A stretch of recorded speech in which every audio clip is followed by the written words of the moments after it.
Good evening, sports fans, and welcome to Papermaker Stadium here on the campus of J.R. Garrett's Middle School, the site of tonight's non-conference matchup in Division I between the visiting Bayport Pirates and the host Kimberly Papermakers. It's a beautiful Thursday evening here in Kimberly, and we are set for a good one here between these two rivals. I'm Ricardo Arguello, part of the USA Today Network Wisconsin Network. Right beside me, tinkering with some stuff, is Brett Christopherson, and bringing you those high-definition shots, Jim Rosandick, also part of USA Today Network Wisconsin. Beautiful night, Brett. We're expecting a good one here between these two. I want to say rivals. I'm going to call them rivals, even though they're non-conference teams. Non-conference opponents, I should say, Brett, but this is a big one, as it is every year these two teams play each other. Yeah, two of the standards certainly around here anyway, but Bayport, the defending WIA Division I state champs, of course, Kimberly knows that role quite well, and two teams that very interesting, mirror programs, mirror images of each other in some ways. A lot of Kimberly influence on that Bayport staff. Of course, Steven Jorgensen, the head coach, a Kimberly grad. And but what really interesting to see is how Kimberly responds. Bayport with a big win last week over Middleton, kind of a wild game. But Kimberly coming off that 42-21 loss to Sussex Hamilton. Ricardo, it has been 21 years since the Papermakers have started a season 0-2. My guess is they're going to respond. This is going to be a nip-and-tuck game all the way to the fourth quarter. Looking forward to this matchup. I agree, Brett. And you talk about the Kimberly connections. I see Steve Jones down there on the sidelines. Okay. See him right in front of us there. See him there. Obviously, the former coach for Kimberly, and as you guys were setting up here, I saw Steve Jorgensen. Yeah, walk up, old man Jorgie walking up to the coach's booth. You know, here on the third level, I should say, of the press box. So an exciting matchup that we have for you all tonight, Brett. A lot of interest statewide as well, as you talked about the WI defending D1 state champs, and what many consider for the longest time what I call the platinum program in high school football, that is the Kimberly Papermakers. Well, both teams ranked in the top 10 in the Bound Wisconsin State Coaches Poll. Bayport number 1, Kimberly number 10, so a matchup of top 10 teams. We'll get to some game notes here in a little bit. We have our national anthem, though, coming up here in just a moment from Papermaker Stadium.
All right, great to be back here at Papermaker Stadium, week 2.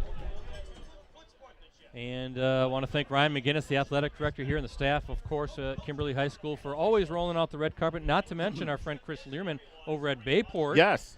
Voice of Bayport Radio, making sure that we've got some Bayport stats. Always good to see the Bayport folks as well. So this is a fun matchup for us, and it's going to be a fun matchup for everybody watching, Ricardo. Some game notes, right? We want to do that? Yeah, let's do that as much as we can, and maybe if we don't get through them in the pregame here. We'll just add as we go along, right?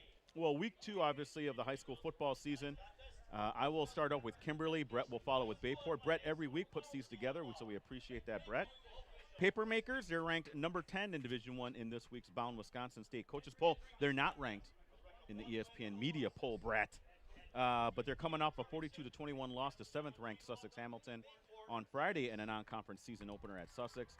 Game was tied 14-14 at the half, but the Chargers tacked on 3 touchdowns in the third quarter, added 1 more in the fourth to double up the Papermakers. Cam Wong, you'll be hearing that name a lot. He threw for 131 yards and a pair of touchdowns.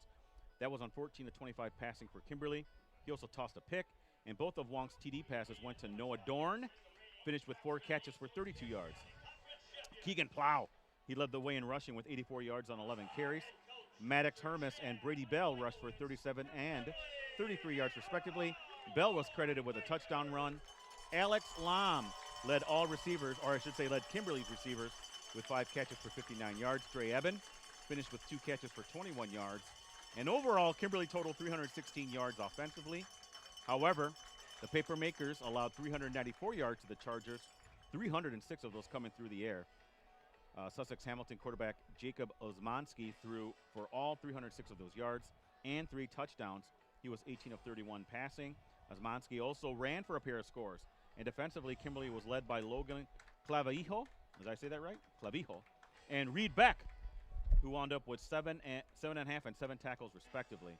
Next for Kimberly at Oshkosh West on Thursday next week in an FAA matchup at Titan Stadium. Kickoff scheduled for 7 o'clock. Brett, the Bayport Pirates, what can you tell me about them? Yeah, I'll start with the Bayport Pirates 1-0, top-ranked Pirates. Bayport earned the most votes, I should say, in the large division in this week's ESPN Wisconsin media poll. Ricardo's a voter in that. I did vote them number 1. And also number 1 in the Division I BoundWisconsin.com state coaches poll. And they outlasted Middleton 39-36 last Thursday in a wild non-conference matchup up at Swamico. Bayport, Ricardo, 597 offensive yards. And that was a balanced offensive attack that featured 294 yards through the air, 303 on the ground, and that was without University of Wisconsin commit Aiden Dirksen, who didn't play due to an injury. I understand he's going to be back on the field tonight. An 80-yard touchdown connection between quarterback Matt Stevens and wideout Ethan Orlando with 7:12 to play gave the Pirates what seemed to be a comfortable 39-14 lead, but the Cardinals then responded with 22 unanswered points before their comeback finally thwarted with 35 seconds remaining when the Pirates recovered an onside kick. Middleton finished with 471 yards, 258 through the air, 213 on the ground. Stevens was outstanding. He threw for 294 yards and 4 touchdowns and completed 15 of his 21 passes. He also tossed a pick. He was just as effective on the ground, 82 yards and a TD to finish with 376 offensive yards and just 5 scores. I'll finish the notes here in just a little bit, guys, but it looks like Kimberly kicking off. I see 33-5 back to receive. 5 is Jackson Otradovic, and 33, of course, is Brady Moon, one of your Elite 11s. And here we go. We're underway, and that's going to be a touchback as Moon fields it in the end zone. Speaking of Moon, in that game against Middleton, 217 rushing yards, Ricardo, and a TD. Also a team-high 5 catches for 52 yards and a touchdown. Otradovic, he was credited with a 40-yard touchdown catch on his lone reception of the game. All told, Bayport had 5 players finish with at least 40 receiving yards. Owen Sartorelli had 50 yards on 3 catches, and Beckett Corton 44 yards on 3 receptions. Orlando, a team best 85 yards on 2 grabs. Rex Helms paced the Pirates defense with 8.5 tackles. We got through the notes. Good job, Brett. First down and 10 at the 20 for Stevens and company here. Always a big matchup between these two teams. 3 yards shy of 600 yards last week against Middleton. Boy, and there goes Stevens. A dual threat, and who tripped him up for Kimberly? I want to get a number there. I think that was number 9. That looks like Logan Clavijo, maybe? Is that I'm saying that right? Senior linebacker for the Papermakers. Brett, no gain on that play, so second down and 10 for Bayport. Good to be here. Yeah, Logan Clavijo, 6 foot, 175-pound senior linebacker. Easy to find him, Brett. He has that neck brace or whatever on his shoulder pads. Beautiful night. Gorgeous. It's supposed to be a beautiful weekend, this Labor Day weekend, this holiday weekend. There's Moon with a carry, and good job by the Papermakers to bottle that up. A whole bunch of red jerseys plugging that hole. Third down coming up. I want to thank our sponsors, Ricardo, quick. Cellcom and Piggly Wiggly. Celebrate back to school with 3 ways to save at Cellcom. Choose from free phones up to $850 with a new line, and save even more when you add a connected watch, tablet, or camera. Check out these great deals and more in store at Cellcom.com. And Piggly Wiggly, they're proud to support Wisconsin high school athletics. As your local grocery store, they're committed to making a difference in the community both on and off the field. Shop local, shop the pig. Shop the pig. 3rd and 5 for these Pirates.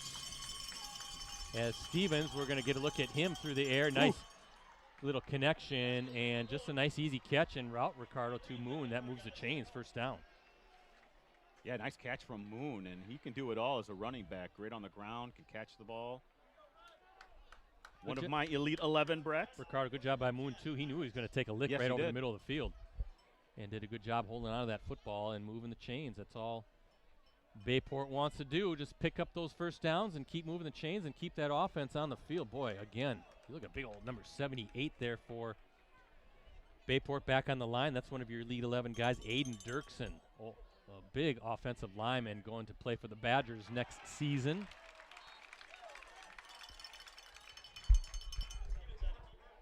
Stevens with a 1-yard gain on that quarterback keeper. Brett takes it out to the 35. 2nd down and 9 for Bayport.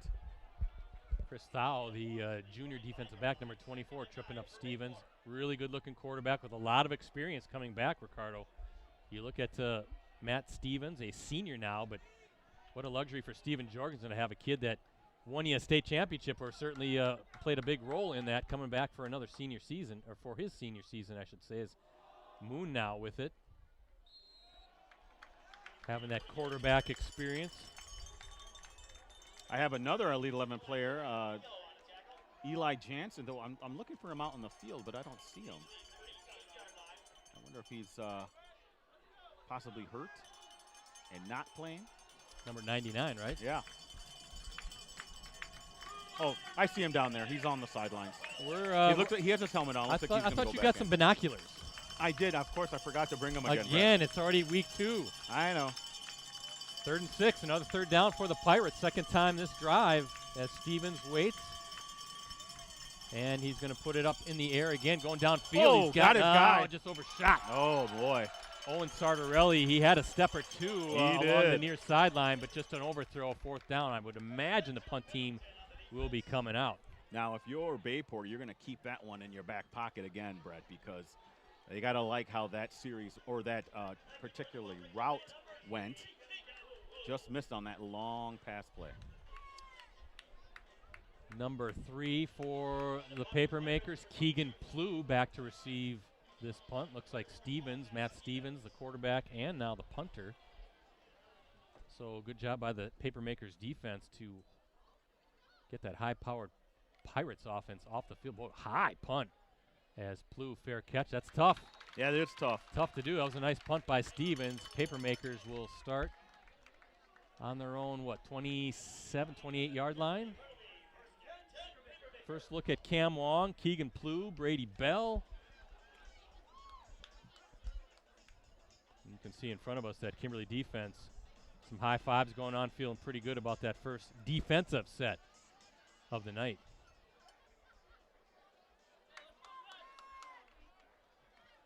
First down and 10 at the 28 for Kimberly.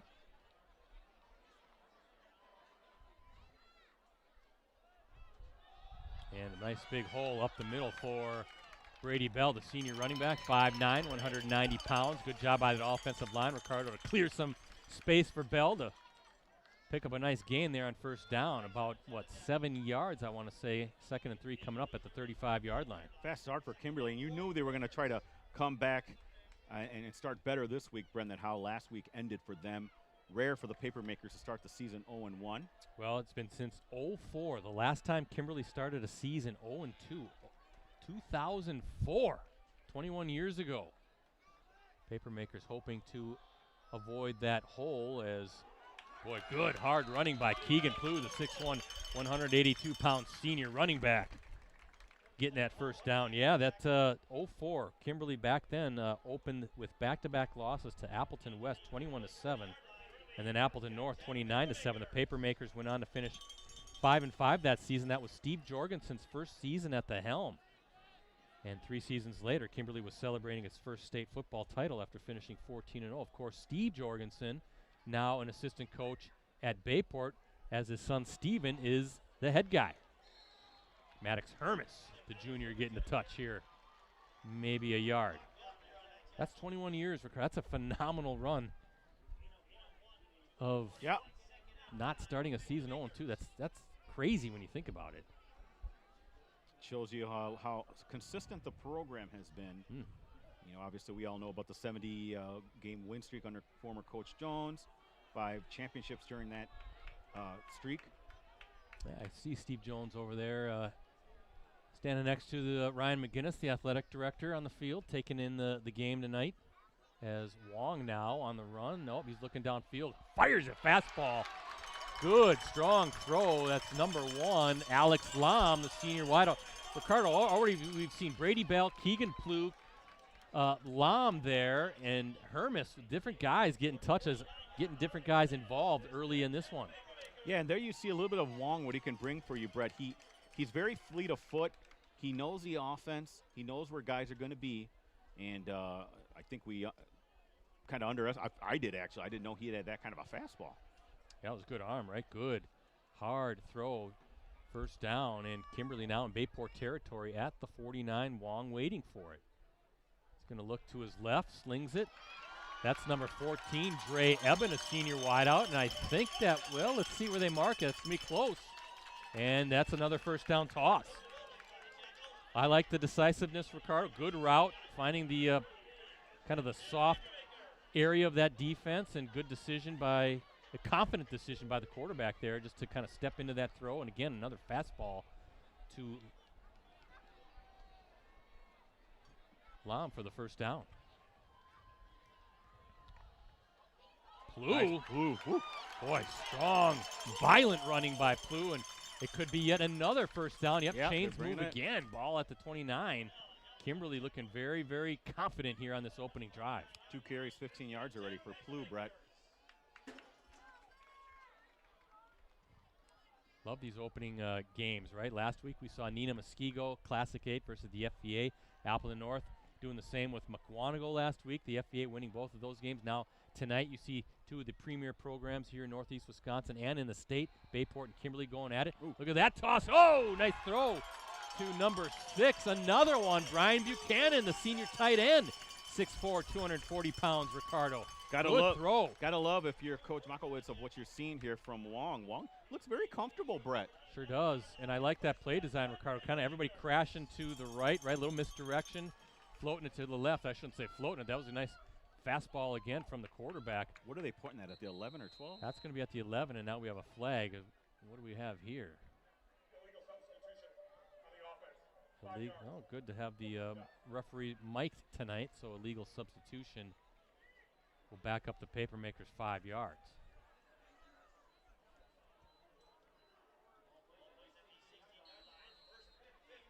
So 1st and 15 at the 16, but what a drive here by the Papermakers, and a fast-moving first quarter here to start. It's got to be nice for Kimberly. I know they took the loss last week, Brett, but this is the last couple of years been their first game of the year in week 2. Right. Wong on the run. Now he's just going to tuck it in, keep it. Again, zigzagging, does a nice slide to avoid the big hit, gets that penalty yardage back. 2nd down and 10 to go.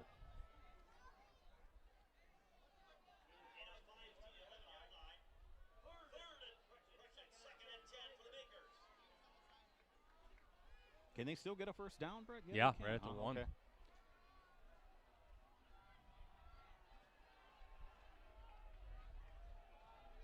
Boy, Kimberly really want to put this one into the end zone, Brett.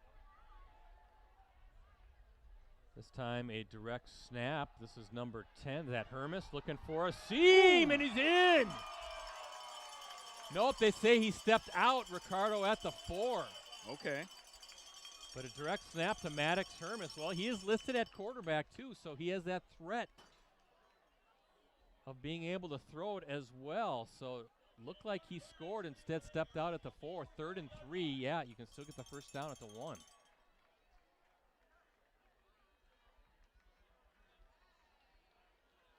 And let's see what kind of a play call Chad Michaelwitz, the head coach of Kimberly, has here in a big third down situation. 10th play of this drive, Brett, that started at the 28, at their own 28. We'll talk about decisions here in the next play. And what do we have?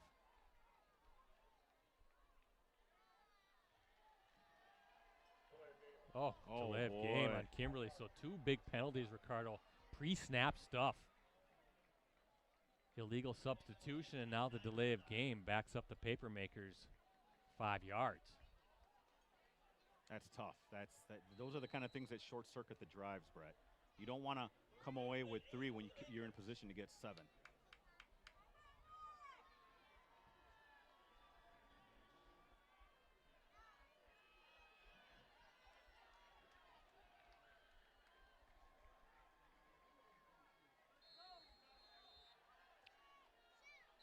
Wow.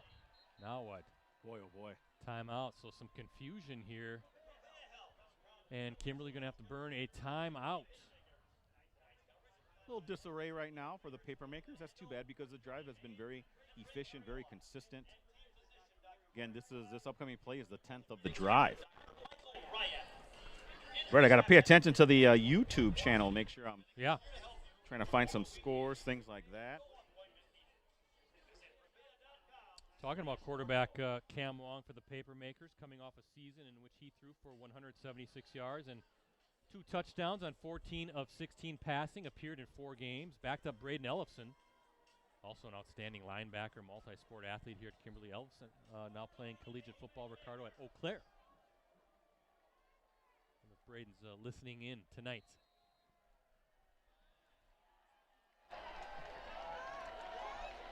So here you go. Third down. Bell, or I should say Wong, going to go deep into the end zone. Corner, no. Oh, just overthrew it was him. There. And I think the field goal unit will be coming on for Kimberly. Yeah, I see Wong taking the tee. Yep. So Hermes will be kicking for the Papermakers. Looks like this will be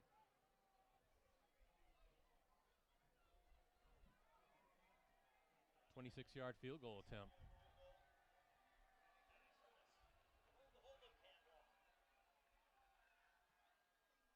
Everything looked good there, and that sails through. Kimberly strikes first as we look at our Cellcom and Piggly Wiggly scoreboard.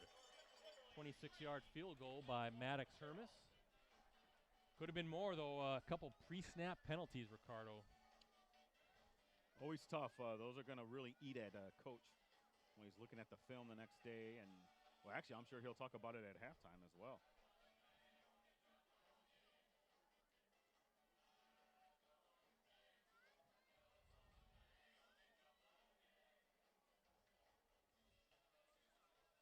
Updating my Twitter, you can follow me at Ricardo DeLian, D-E-L-I-A-N, and then you can follow Brett at PC Brett C, Rosie at Metal Rosie. Ooh, how about this halftime score? Appleton North taking on Kenosha Bradford, and North down 20-7 at the half. Bradford, that's a surprise.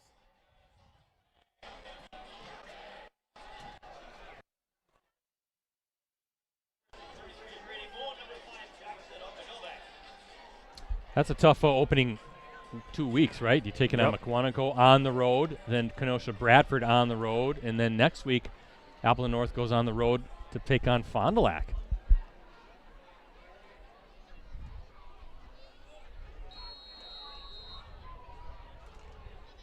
Kind of surprised to see any team put up 20 against Appleton North in the first half, let alone an entire game. That defense we know is darn good for the Lightning.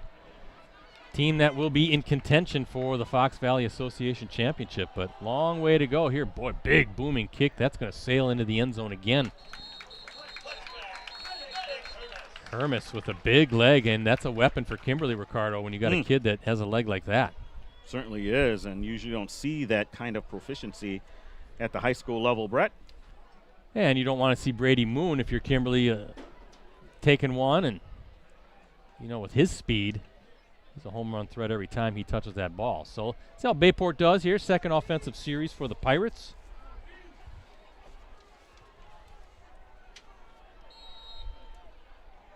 Nice long drive for the Papermakers, ends with that 26-yard field goal by Maddox Hermes. Second look at Matt Stevens, the sensational Bayport quarterback, dual threat kid. And he's going to look to the air, quickly zips one across. That's number 11, Ethan Orlando, still on his feet. Well, Kimberly's thinking they got the ball. Yeah, our official's saying second down. Orlando with the catch.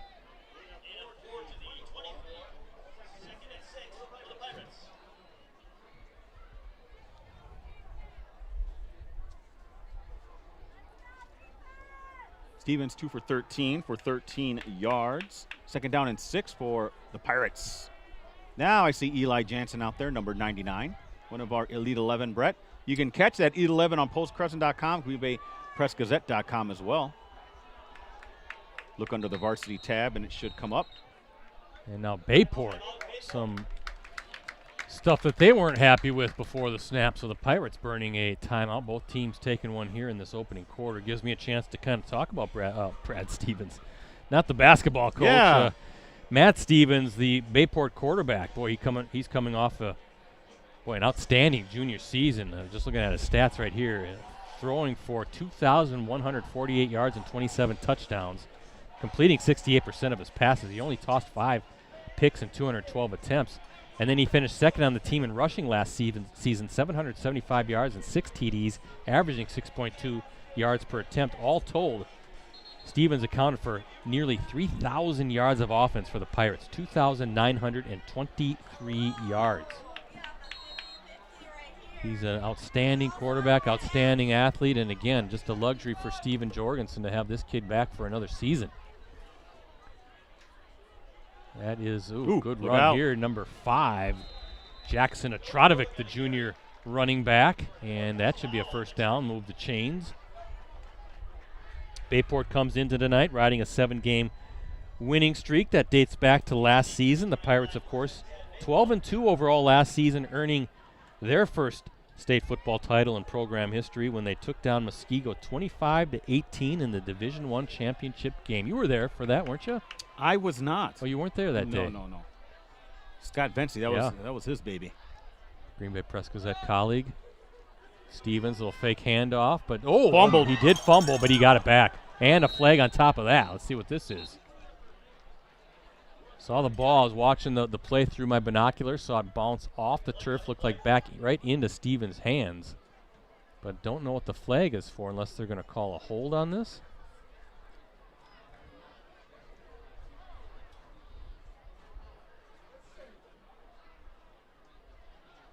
Oh, face mask maybe? Ooh. 15-yard penalty against the Papermakers. Yeah, that's a big one right there. Puts the ball at the 49-yard line of Bayport, near midfield, right at midfield. So some key penalties here in the early going for the Papermakers, Ricardo. That one's hurting them right now. It gets them near midfield for the Pirates. You don't need to give an offense like this any more chances, Brett. Handoff, nope. Play action. Stevens going downfield, looking, and whoa! What a catch! What a catch! Jackson Atrodovic, number 5, with an amazing catch far sideline. Ricardo, he just did a good job readjusting to the ball. Defensive back kind of got lost there, and Atrodovic comes up with it. First down at the 11. Wow. Brett, you explained that perfectly. I don't know if he beat his man. The ball was a little underthrown, but great job by the receiver to come back, keep his focus and make a really nice catch. Puts Bayport right at the 11-yard line. Heck of a grab by Atrodovic, man. And now we have another flag. This one will be an illegal substitution call against the Pirates. So that'll back up Bayport 5 yards. They'll be at the 16. First down and 15 at the 16. Brett, that was what the situation Kimberly was in on the other side of the field. Same thing after a penalty. First down and 15, they had it at the 16. Still some early season stuff to kind of clean up, right?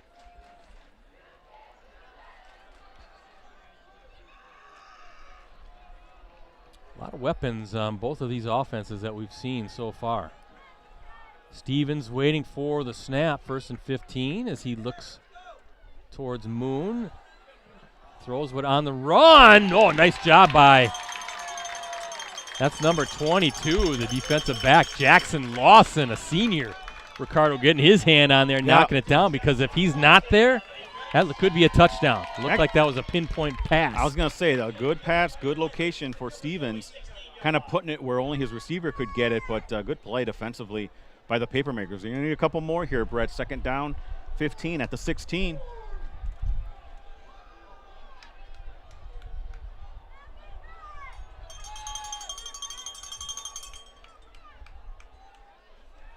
Stevens again to his right, flushed out a little bit. Nice throw and catch. Steps out. That's number 1, Sartorelli, the junior. 3rd down coming up. Thought Ricardo maybe he was going to shake that defender, get into the end zone. Yeah. Steps out at the 9. So gets a few of those yards back anyway, those penalty yards, and a few more. But here's a big 3rd down coming up. Yeah. Brett Stevens is 4 for 6 for 60 yards. Well, you look at number 78 in the huddle there, that Aiden Dirksen. He is a big, big kid. Yeah. Do you feel like that when you're doing the Elite 11 with him, too? Oh, I always feel tiny next to those guys. That is a big boy down there. We had Todd Marks in there as well. He's a big guy. So is Eli Jansen, big kid. Yeah. Well, you look at Dirksen, and Bayport now has to burn another timeout. So 2 timeouts gone for the Pirates here in this opening quarter. Just 16 seconds to play. But again, check out that Elite 11. It's on postcrescent.com or greenbaypressgazette.com. Go under sports and under the varsity tab, and you should see it. It's about a 5-minute video that showcases our top 11 athletes. And we're going to show it at halftime, I'm guessing? I think we just have a Cellcom commercial Oh, that's tonight. it? Okay. But I'm sure Rosie will get something together here. So we'll run that at halftime, and we'll talk about our Clubhouse Live Packers show. We're ready to kick that off on Tuesday. Micah Parsons. I'm sorry, no, not Micah Parsons. He won't be the guest on. I was going to say, Tuesday. what the? How about that news today? That was a little shocker, and I guess a big one.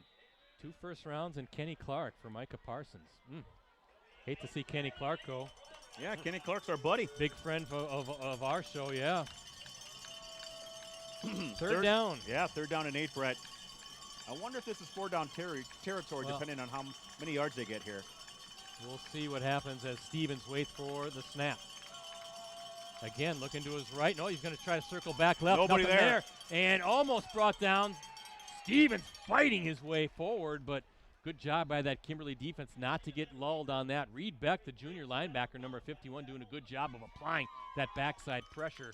4th down coming up, and we'll see what Steven Jorgensen wants to do here. Looks like right now keeping that offense on the field. Ball at the 7. They can get a first down where? At the 2 or the 1? I can't. Looks like the 2, like 1.5. I'll tell you what, Brett, Bayport, Stevens was looking to throw it back. Yeah, and Kimberly was not fooled by it at all. Good discipline from the Papermakers defense, so they're going to have to do it again on this 4th down and 7, or 4th down and 6, Brett. Wonder if they're going to try to draw. Nope, they're going to go for it here. A little push pass and trying a good blocking. Oh, it's going to be, they stopped him. Yeah. They stopped him. Otradovic had a little bit of a seam.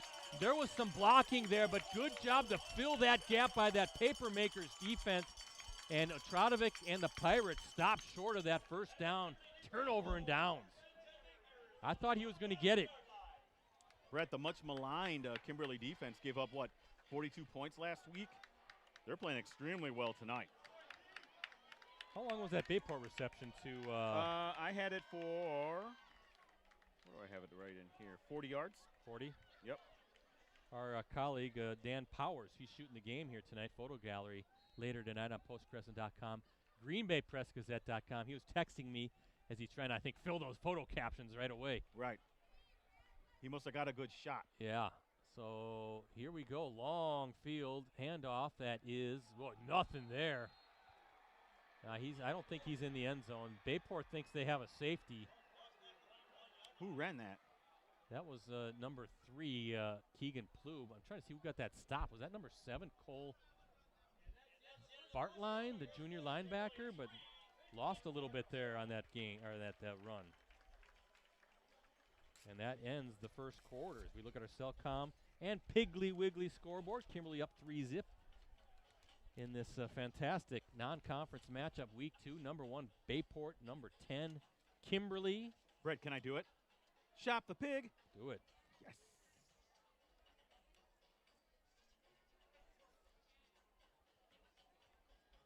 I'm going to enjoy doing that all year. Well, we appreciate both of them for being on board again this season, helping us out, supporting high school athletics. They were sponsors of our high school, Northeast Wisconsin High School Sports Award show back in June. Feels like we just did that, and here we are in week 2 of the high school football season. It wasn't that long ago, Brett. That was 2 months ago, right? A little over 2 months ago. And here we are. The fall sports season is upon us. There's barely a break for these kids, for you, for Mike Sherry.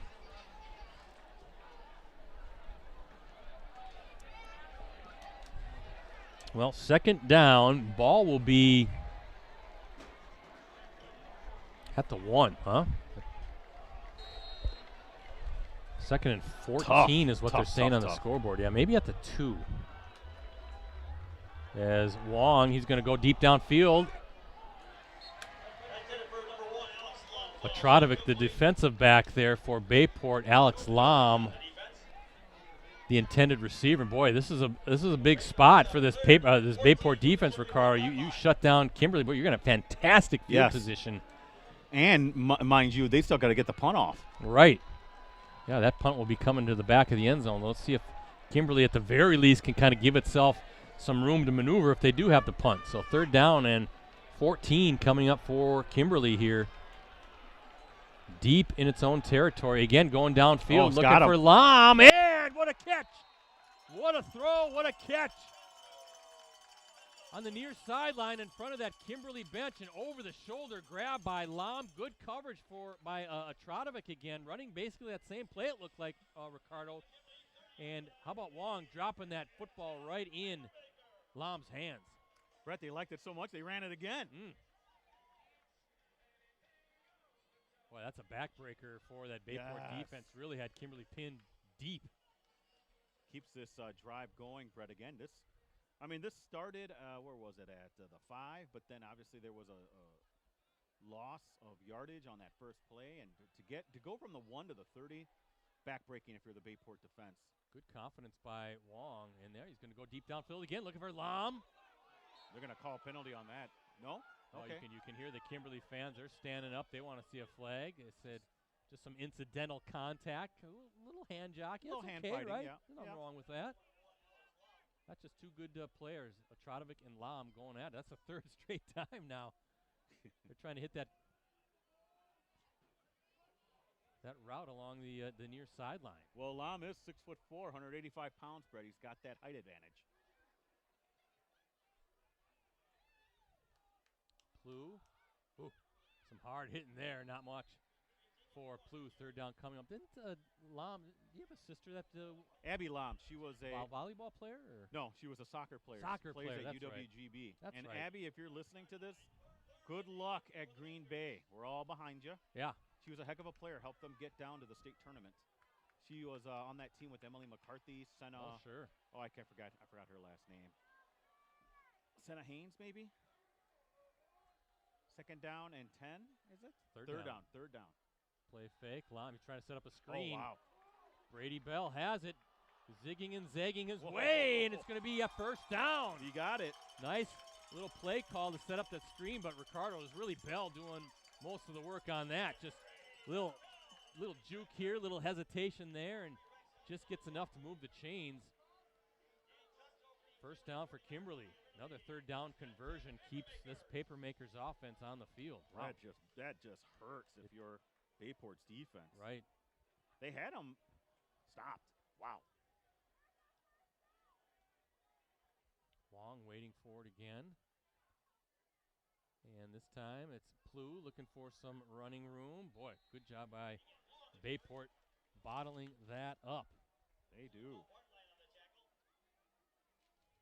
You look at Plu last season, both Plu and Bell enter the season with a lot of experience, of course, under their belts. Plu led the Papermakers in rushing last season.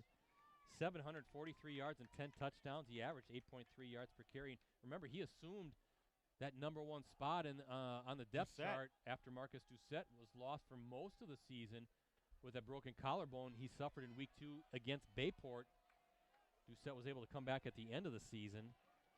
He had that long run to start the game. Yeah, 91 yards. That was the first offensive play of the game, or of the season last year for Kimberly. Little false start.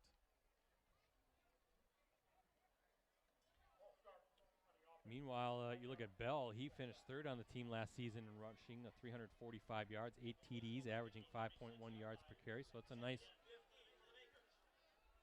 duo there for Kimberly as far as running backs go. And then you throw in some of these other guys. Yeah, Wong can throw, and Wong can run too. Wong can run. We saw Maddox Hermes, right? Yep.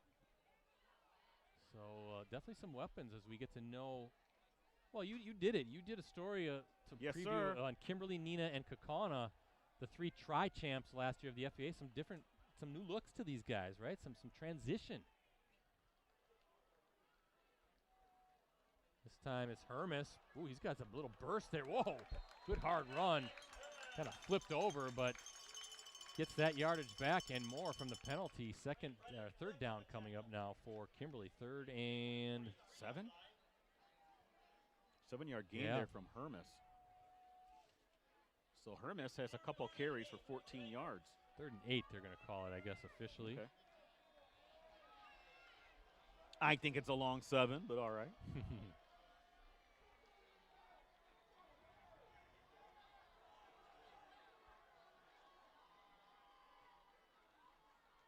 Hermes again, going to keep it. Look at him. Wow, look at that run and more. Finally pushed out of bounds. Brock Gauthier, the senior linebacker, shoving Hermes down. But Ricardo, what a burst by Maddox Hermes, the junior. Kind of a little bit of a do-it-everything here. A good leg, good kicker.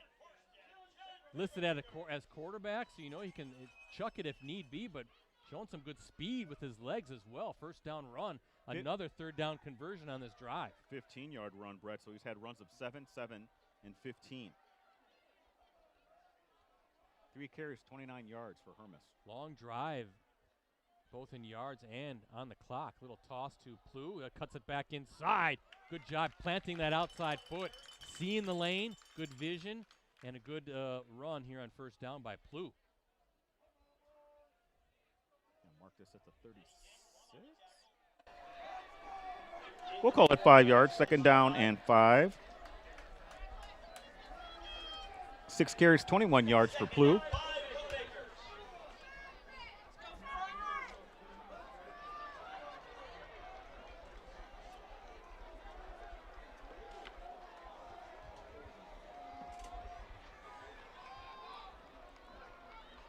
Wong, play fake again. Oh, flushed out, but look at that burst. Told you he can run. Wow, nice job. No panic by the quarterback there. Pressure came up. He aborted the play, saw some turf in front of him, and takes off for another first down for this Kimberly offense. 12-yard gain there for Wong.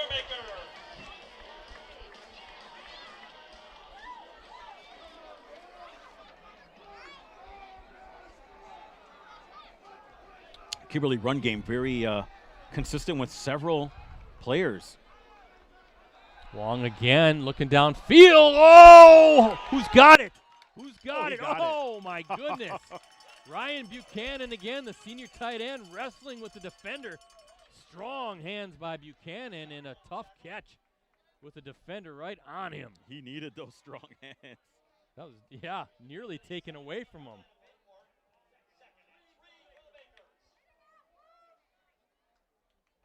Wong, 6 for 9. I have him for in attempts and 81 yards. Ricardo, this drive started at the 5, it right? Did. For Kimberly? Yeah, what time was on the clock? And it was at 1, too. It was at 4 seconds left in the first quarter. Okay.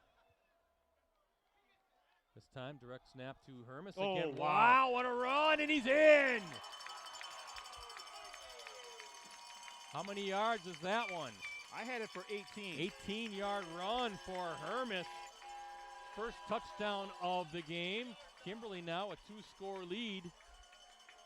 What a drive by Kimberly. That's impressive.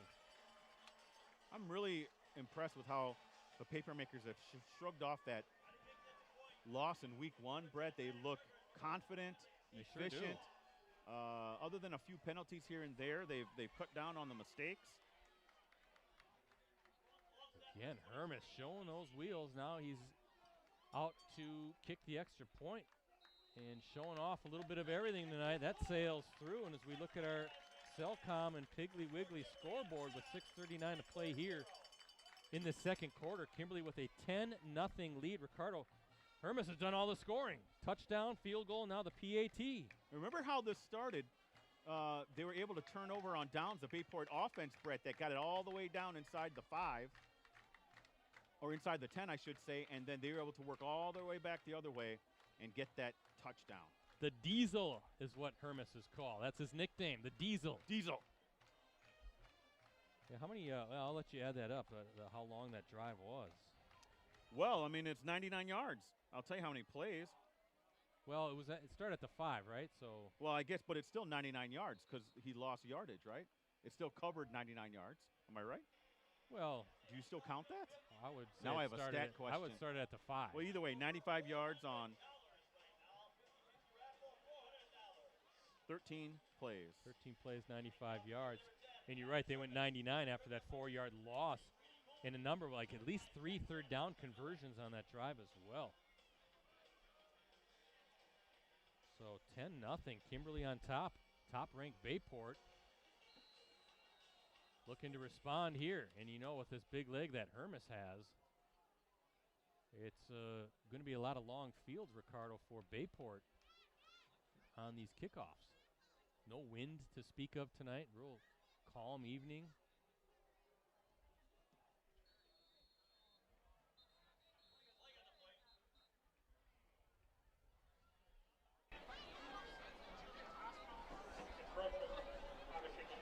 I don't know if we can get. Yeah, we're going to try to work on our audio here a little bit. So we appreciate you guys letting us know. Thank you for that. We have our feedback from. It's from 60 Patty Cake on Twitter. Thank you for that. We're trying to alleviate whatever problem that is that we have there with our sound. Might have to kind of go through the first half. Actually, Rosie's here, our mad scientist. Yeah. So if you hear some of that, just don't worry about it.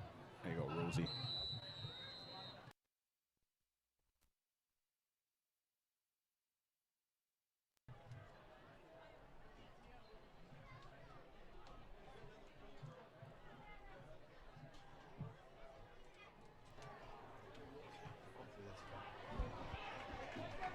Test. Are we back? Oh.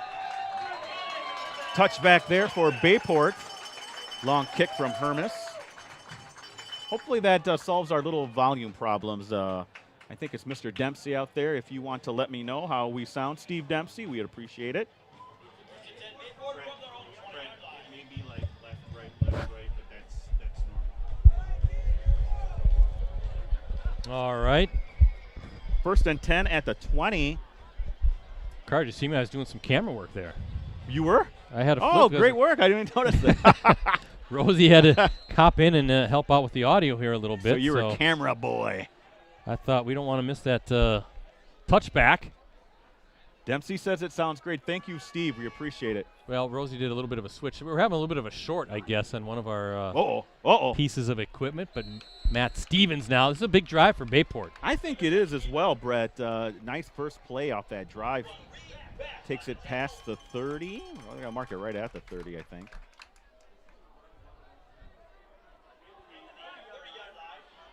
Ten-yard gain. Bayport needs a scoring drive here, Brett, in my opinion. I agree. Down 2 scores here. Clock running midway through the second quarter. And they've got the players, the explosiveness, the athletes to do it. Stevens. Yep, nothing. Ooh, bottled up. Defensive lineman getting in there, Brett, but then I saw Clavillo again get in there and clean that up. He's all over the place defensively for the Papermakers. Logan Clavillo, a 6 foot, 175-pound senior linebacker. Make it 2nd and 11 at the 29 for Bayport. Again, these Pirates, they're explosive, folks. So 10-0 lead, that's nothing. They can score points and score points in a hurry, can't they, Brett? No doubt about it. Again, 597 yards against Middleton last week. As Look Stevens out! Watch. Oh, wow! Is that Clavijo again? Number 8, Trent Dunk, the senior linebacker. Dunking the quarterback right there. How about that? 6'1", 210 pounds just coming into the backfield. And Stevens, once Dunk got his hands on Stevens, it was play over. Now 3rd and forever for Bayport. 3rd and 16, Brett, that was tough because he came in unblocked. There was probably a breakdown somewhere along the offensive line. Big Tyler Hinn, number 98, trying to get the crowd fired up here along that defensive line. 3rd down and 17. Stevens waiting for the snap. And just going to be a little draw play nice to play. Moon. Moon's got some speed. And nice run, though. And decision time, I think, for Bayport, Ricardo. Do you go for it here? Well, ball's at they're marking it at the 38, but it'd be a 4th and 2. Yeah, I think they're going to keep that offense on the field. Nice draw play and a good run by Moon to set this up. Right now, that offense is staying on the field. 4th and 2. Well, I don't know, Brett. I mean, there's 4 minutes left. That Kimberly offense is moving pretty well. Okay. Big moment here in this Little game. bit of a riverboat gambler here is Jorgensen. Well, maybe he's kind of sensing a little bit, right? That Well, this will change momentum if you can convert on this 4th down. Got to be disciplined, though, if you're Kimberly along the defensive line. Stevens waiting for it. Now they're trying to draw. Yeah. We got a flag. Instead, we're going to get a delay of game. And Jorgensen is hot over there on the other side. He is arguing with that official. And maybe he thought that was too quick of a delay. Now you're going to definitely have to punt it away. So Bayport going to the line. Now presumably trying to draw Kimberly off sides, and I'm not sure what Steven Jorgensen is upset about other than he thought maybe it was too fast of a... Maybe. I thought that was a good idea to try to that's always your 4th and 2. The defense is all jacked up. They want to stop and give it back to their offense. It's a good time to try that. I thought it was legit. They were going to go for it. He's still hot over there. So it makes it a 4th and 7 and a punting situation for Bayport. Yeah, Keegan Plew back to receive this punt. Big high punt by Stevens. Fair catch by Plew. Kimberly will have it at its own 32-yard line. Kimberly picked to finish 2nd in the FVA this season by WisSports.net. Kaukauna picked to win it, followed by the Papermakers in Appleton North, Nina, Fond du Lac, Oshkosh West, Fortinville, and Appleton East. Didn't see an FRCC North predictions by WisSports.net. I did not see that either, but I'd have to think it'd be Bayport up there, right? West of Pier. Well, West of Pier, that's going to be the game. Well, West of Pier did beat Bayport last year? Yeah. Yeah. That's going to be the game of the season when those two teams hook up. That's going to be Week 8, October 10th at De Pere. Or I should say at West De Pere High School in De Pere. There you go. As Hermes, the Diesel, right? That's what we apparently need to call him. Churning out some yards. That's going to be a heck of a game. Of course, Patrick Greisen, another one of your Elite 11s, the quarterback for West De Pere. Sensational. Maybe the state's best signal caller, right? Certainly, I consider him that.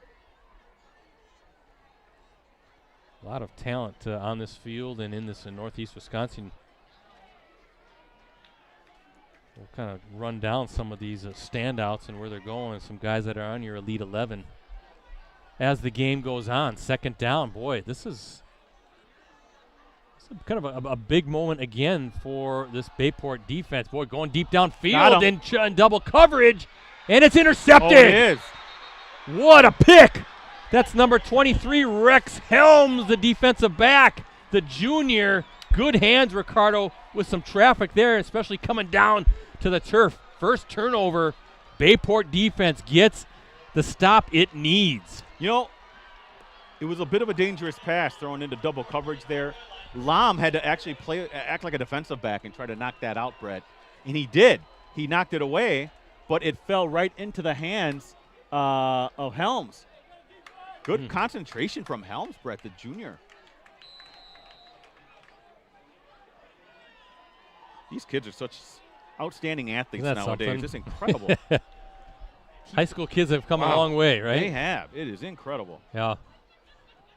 Play fake. Stevens, good protection downfield. Whoa. Otradovic, the intended target. And number 24 back there, Chris Thau, the junior defensive back. Yeah, and Stevens took a hit there as he threw the ball. Boy, oh boy. 2nd down and 10, though, at the 35. Let's see if Bayport can do something with this, Brett.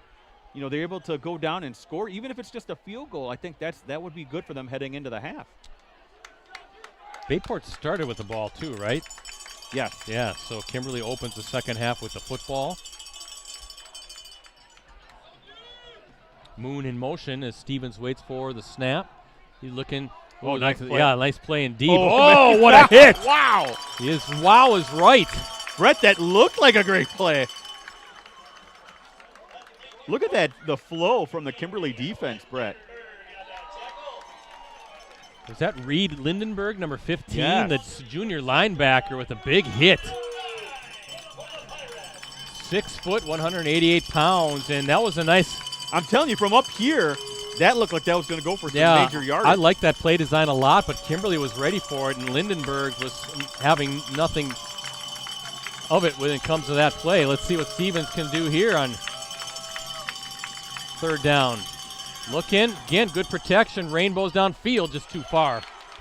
And the Kimberly defense holds again with 1:59 to play in this opening half. Stevens took another hit, Brett. Tell you what, though, that line is holding up pretty good. He's got a pocket.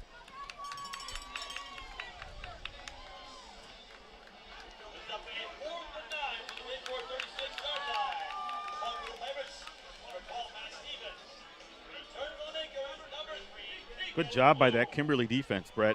The turnover did not hurt them, and they'll get the ball back with under 2 minutes left. Stevens showing a good leg of his own with it comes to these nice high punt. Beautiful punt again. Plew, fair catch. So when it comes to the punting and the kickoffs, we're not going to see too many returns tonight, Ricardo. Stevens a good punting leg. Hermes a good kicking leg. Kimberly with 2 timeouts remaining here in this late first half.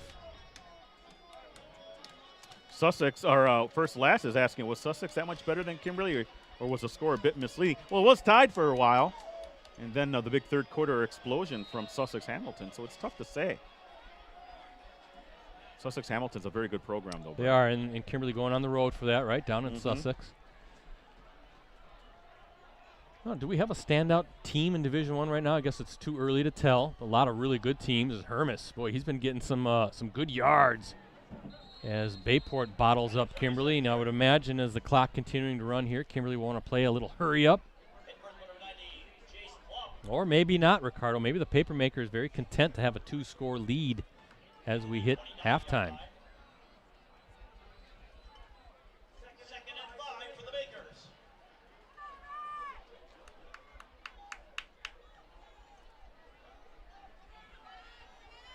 Second down, 5 yards to go for Kimberly. Hermes now going to take the snap and just going to run it and finds a seam and then some. Wow, look at the speed. Wow. Hermes on the run. Is he going to be caught? No. Oh, he finally tripped up. Oh, I thought he was in. Brett, Rex Helms saved a touchdown. Wow, there. what speed by Helms. But how about Hermes putting on the Jets? I thought he was into the end zone instead. He's inside the he's inside the 15 down to the 13. And good job by Helms to trip up. Boy, just got him by the heel. Brett, that's a 58-yard gain for Hermes. And under a minute to play. Clock continuing to run here. Again, 2 timeouts for the Papermakers to use as Kimberly gets situated for this snap. Wong has it. Whoa, little bit of a juggle. Spin move, and now Kimberly will have to burn a timeout as the Pirates not fooled at all on that. Loss of 2 yards on that play. Second 12 from the 15. Brett Hermes, I have 7 carries, 114 yards. Boy, very impressive, hasn't he? So they got a 3-pronged attack when it comes to these running backs with Plu, Brady Bell, and Hermes. 26 seconds to go. You got enough time to do several things, Brett, here. How many timeouts? One timeout left? One timeout left. You got time to do something. Now, I'm very curious in these situations, do these offensive coaches, do they have a set package of plays in this situation when you're under 30 seconds and you're inside the 20 or something, like in the what is it, the red zone or the gold zone or whatever they call it? Yeah, they always kind of have to come up with these fancy names, right? It's just the red zone. The money zone or whatever. But Wong's still out there, and he has Bell there next to him. So I wonder if Lam is out there. Do you try to throw one into the end zone and hope maybe he comes down with it? Or watch out for your fullback, too, number 34, Noah Dorn. He had a couple touchdowns last week. Wong going to fire it over just a little too far in front of number 14, Dre Eben, third down coming up. But, Noah Dorn does a lot of dirty work. Senior fullback, 5'10", 205 pounds. And, wouldn't be surprised to see him get a touch here at some point, if not here, later on in this game. Well, Hermes is back out there at quarterback, Brett.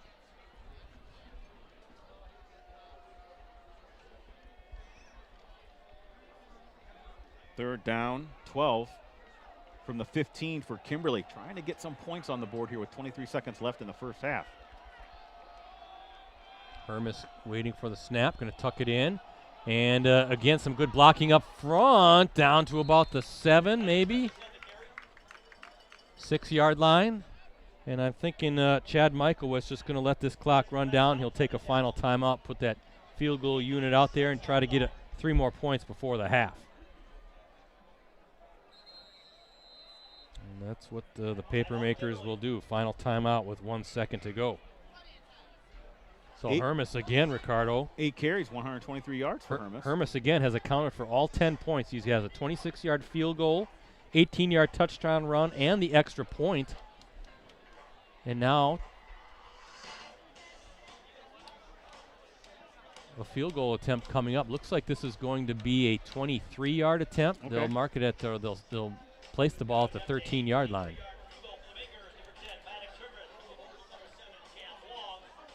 A kid with his leg, Ricardo, this is a chip shot. Yeah, it's like an extra point. But it is on the near side hatch, though, Brett. Yeah, it's got to angle it in a little bit. Now, Bayport, they have one timeout to use if they want to try to ice the kicker here. Snap good, hold good, kick. Ooh, big booming kick, and that's a 23-yarder to end this first half.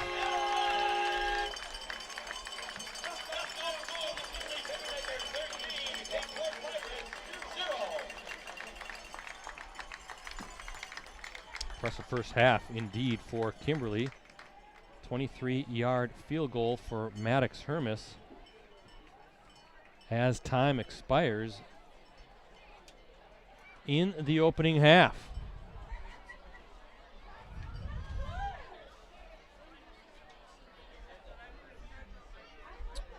Not sure that's the way I anticipated this game to go. Certainly didn't see Bayport getting blanked here in this first half. Got to credit that Kimberly offense for keeping the Bayport defense off, but the Kimberly defense, Ricardo, playing some good football here tonight, getting 3 and outs, getting the stops that it needs.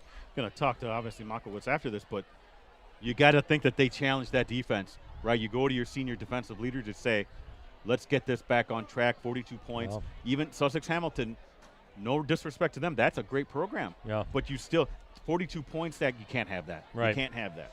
Well, it's halftime here at Papermaker Stadium. Quick look at our Cellcom and Piggly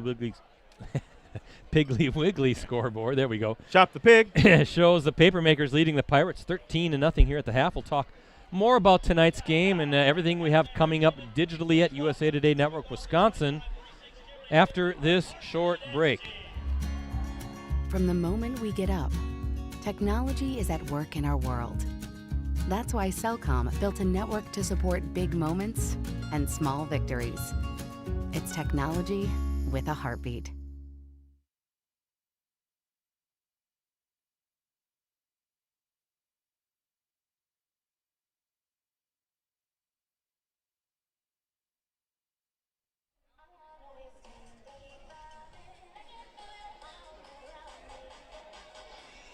Welcome back to Papermaker Stadium.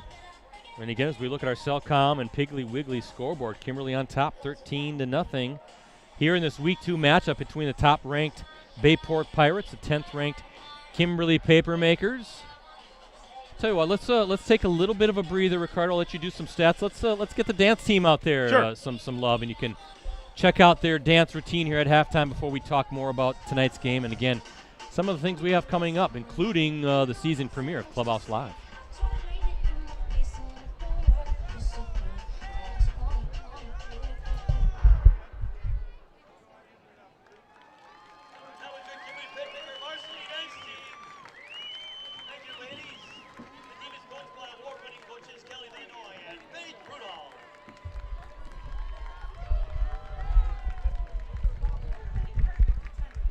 Well, Ricardo, I had the best of intentions. I thought the girls would be out there a little bit longer, but that's okay. I was anticipating the marching band out here tonight as well, but trying to look around.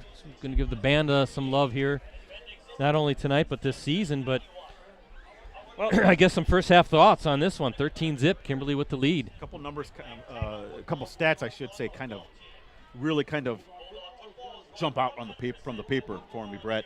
The biggest one is Brady Moon, 3 carries, 23 yards. Wow. I'm not saying that they can't win without Brady Moon having a big game, but you'll always win if Brady Moon has a big game more often than not. You know what I'm saying? So to see him only have 3 carries, he only had one really big run. That was that up the draw. Remember the 15-yard? Right. And they still had to end up punting anyway. But that to me is something I would change in the second half if I was Coach Jorgensen. Get Brady Moon back in there. I know the Papermakers are playing well defensively up front, but if he can't get things going offensively, it's be very tough to start passing and having put it all on Stevens' shoulders, in my opinion. You need to have a balance there, and Brady Moon is one of the best running backs in the state, Brett, one of our Elite 11 players. So I think that's where he has to start for Bayport, because right now 13-0, boy, it seems like even more than that, because Kimberly has been dominating this game pretty much from the start, Brett. And keep in mind, Kimberly opens the second half. Yes, with the football. ball. Now for Kimberly, your coach has to be ecstatic at how that defense is playing. They're coming out, they're playing aggressive, Brett. They're not having any, what do you call it? They're not losing focus. They're staying true to their lanes defensively. They're not allowing any big plays. They're shutting down Stevens. They're shutting down Moon. And they're not letting, except for that one big pass, I can't think of another big play other than that third down, draw play to Moon. Those are the only 2 explosive plays that I can think of, Brett. I think that speaks volumes because, again, 42 points allowed against Sussex Hamilton. They have really turned things around. 13-0 lead. Now it's up to the defense to continue to play well, your offense take care of the ball, and maybe put it in the end zone one more time. I think they can come away with this victory. A big one for Kimberly against the defending state champs. Yeah, it really kind of sets you up too. But of course, 24 more minutes of football. But yeah, Kimberly can pull this off. That really sets you up well for the FVA season, which should be really a knockout, drag-out fight between some of the Ninas of the world, Kaukauna, Abilene North, Kimberly. Kind of the usual suspects. Should be a fun FVA for sure. Let's see if we can have an update on that not Arrowhead, North and Kenosha Bradford score. I think if it ends up that Kenosha Bradford beats Appleton, this is one of those years where you don't know who's going to be the top team in Division I until the playoffs hit, right? Right. I mean, this is completely in flux, everything in terms of who you consider to be the number 1 team. It's good in a way. It keeps things exciting week in, week out because you don't have a clear-cut number 1 favorite. And again, the FEA had a nice week last week against the Classic 8 with Nina taking down Muskego in a game we streamed last week at Nina High School, and then Appleton North beating Mukwonago. I'm looking at Appleton North football. Their Twitter usually is up to date. And it's not. That's unfortunate because usually they're pretty good at updating things like by the hour during games, but I don't see anything for them. So let's see if I can find something on Kenosha Bradford. Well, I tell you, as you're doing that, I will plug our season premiere of Clubhouse Live coming up Tuesday, not Monday this week because of the Labor Day holiday, but Tuesday at 6:30. It's our 17th season of Clubhouse Live, our award-winning Packers show that we stream live, but also is held in front of a live audience. Takes place at the Fox Club, which is inside Neuroscience Group Field at Fox City Stadium in Grand Chute. That's home of the Wisconsin Timber Rattlers, also the home to Wisconsin or to Clubhouse Live. Gates open at 5 o'clock. Admission is free. Parking is free. Show kicks off at 6:30. And helping us get ready, kind of priming the pump for the 2025 Green Bay Packers season will be Packers great. You see him all the time on the radio, TV. It's John Kuhn, the General, we call him, our former co-host back in 2013 and 14. John does a great job of really analyzing the Packers. Of course, you know the big news of the day, Micah Parsons. Yeah. Traded to the Green Bay Packers. Did not see that coming, did not think that would happen. Figured that was all just posturing and that the Cowboys and Parsons would figure it out. 2 first-round picks, 26 and 27, and then Kenny Clark, and that's really all it took to land one of the elite pass rushers in the NFL. And that Did you see what Jerry Jones said? He said they're trying to make their run defense better. Now, look, I love Kenny Clark, and he kind of had a so-so year last year, and he will help the interior of that defensive line, but you gave up one of the 3 elite pass rushers in the league, you know, and I don't know. And I know you get 2 first-round picks back, but you're expecting those to be late first-round picks. To me, I think you got to give – how do I pronounce it? Is it Gutekunst? Gutekunst, you got to give him credit. To me, I think they got the better end of this trade. Well, I think so, too. Based on some of the reporting, it sounded like it would take a boatload of picks and a player and it really just 2 first-round picks. And I know Brian Gutekunst loves those first-round picks, but geez. Now, listen, if Clark returns to form, that's a great player that they just picked up. I get that. But that's still a lot. And I have to. I would say now who are the Packers? I'm sorry, who are the Packers defense? Is it the Wyatt kid and then Brooks maybe? Are those the 2 starting defensive tackles? I'm just saying this because I think they take a hit too. Interior of that defensive line for the Packers takes a hit. They really like that Stackhouse, that undrafted free agent, a real big body in the middle there. And of course, you couple or pair Parksons with Rashawn Gary. Now Lucas Van Ness, who's had a nice camp and is coming on in his 3rd season. Yeah, maybe he plays in the middle a little bit more. Well, he played in the middle in Iowa, I know. So maybe you move him around a little bit. But shocking news. Thought that was just all kind of just smoke, not a real fire but here is Micah Parsons, a member of the Green Bay Packers. But we'll be talking about that along with everything else on Clubhouse Live. Again, season premiere show, free. Food is available for purchase, drinks available for purchase. It's a fantastic setup. The Wisconsin Timber Rattlers do a great job of making sure everybody's taken care of, well fed. And our highlighted team is Appleton East. Appleton East football will be our team of the week. We're also going to have a tribute to our unofficial mascot, Mean Gene, Eugene Greening, a longtime fan of the show who passed away this past spring. He's really a big part of the show, and we'll have a tribute. His family's going to be there, Ricardo, so that'll be fun. And looking forward to it. John Kuhn will be a great first guest, but then the rest of the season we have 2 anchor guests, guys who will be semi-regularly appearing. One of them is rookie wide receiver Matthew Golden. The other is second-year safety Evan Williams. Williams is a big fan favorite, heck of a player, and an incredibly infectious personality. And, of course, Matthew Golden's had a great camp, and everybody's going to be looking forward to meeting these guys as well. So that's going to be a lot of fun. We stream it if you can't make it live, but please check it out live. And remember, I-41, a lot of road construction right now. So the Timber Rattlers have recommended if you're coming north or south on I-41, take the Wisconsin Avenue exit and then access Casa Loma Drive, which takes you right to Fox City Stadium from there. So hope to see you on Tuesday at 6:30. Ricardo, I know you'll be there. I'll be there as well, and it should be a whole lot of fun. I don't think it'll be done with that road construction there, Brett. Oh, boy. It takes forever. Well, I think that whole I-41 plan from Appleton to De Beer won't be done till 2030. We got to add lanes on each side. Only that long, huh? Yeah, that's why when I have to go up to Green Bay, I usually take like the county roads, and then I hit like Highway 32 and head up to De Pere that way, or Yeah. kind of learn the back ways. But those are kind of some nice drives through the farmland country. So looking forward to Clubhouse Live. Yeah, well, let me talk a little bit about, because we got our prep stuff going on right now. First off, Elite 11 football was released earlier this week. Please check that out. I should say Jim Rosandick puts that together. Photos from Dan Powers. I was able to get the bios from the players. Collaborative effort in that way. Please check that out on postcrescent.com, greenbaypressgazette.com, or the Oshkosh Northwestern, because we have a couple Winneconne kids on there from the shared Oshkosh Post Crescent coverage area. Our top 11 senior football players in the area. We had 2 from Bayport, Brady Moon, Aiden Dirksen, the offensive lineman, Moon the running back, and then Eli Jansen, the standout edge defender here for Kimberly. Brett, please check that out. It's a great way to get to know some of the top players in the Fox Valley. Later, I would say, and Rosie's finishing it up, we have our terrific 10 girls volleyball players that are going to be showcased as well. And I'll say this, Bayport, Taylor Neuenschwander from Bayport is on that team, along with Ava Van Hammond of Kimberly. But who are the other 8 girls? Well, you'll be able to find that out when we release a terrific 10, hopefully early next week. Rosie, I can't see her right now, but I know he's working on that video and everything is going well. So we'll have that out very shortly. Brett, next Wednesday is the start of the Varsity Roundtable. There we go. First time in the new building Yes. there at City Center East. Kimberly Girls Volleyball is going to be our Good. first guest. Good. So I talked to Coach Knutson, and the girls are excited to be on the show. So hopefully that can go off without a hitch. But Rosie, I know we're worried about that, the Wi-Fi and everything, but we have a connected line now, so we should be good.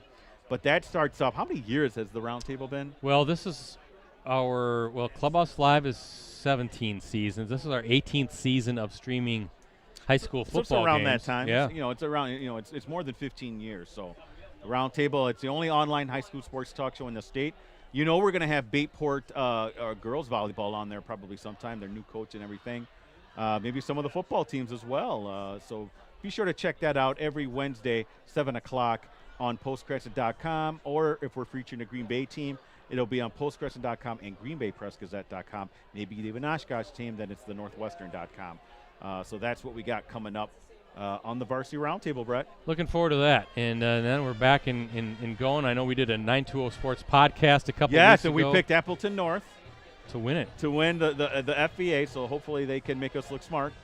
But yeah, we have predictions for a lot of the Post Crescent area conferences. We hope all of our teams do well. Yes. We're just making a prediction. I don't mind if I look bad at all. Brett, I love all 26 of our high schools. Name all of them. I can't. Now you're putting me on the spot. I bet you could name most of them. I could name probably 25. Well, no, I can name all 26 because I just got Manawa and Stockbridge now on my mind. Yeah.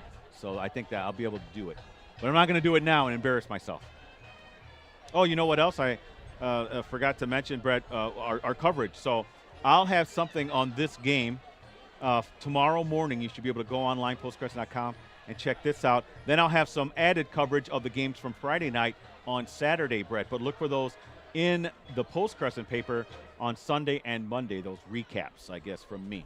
And don't forget, as I mentioned earlier tonight, Dan Powers is here, our very talented photojournalist. He'll have photos that you can catch on postcrescent.com and greenbaypressgazette.com as well.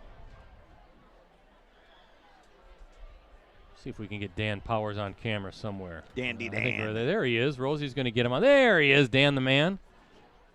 We were over at his house not too long ago. Yeah, we had like a pre-Clubhouse Live party. Dan's part of the production crew as well. So, what I like down in his man cave, Brett, he had an old newspaper. What do you even call it? Like those? A newspaper box, I guess. Like a box.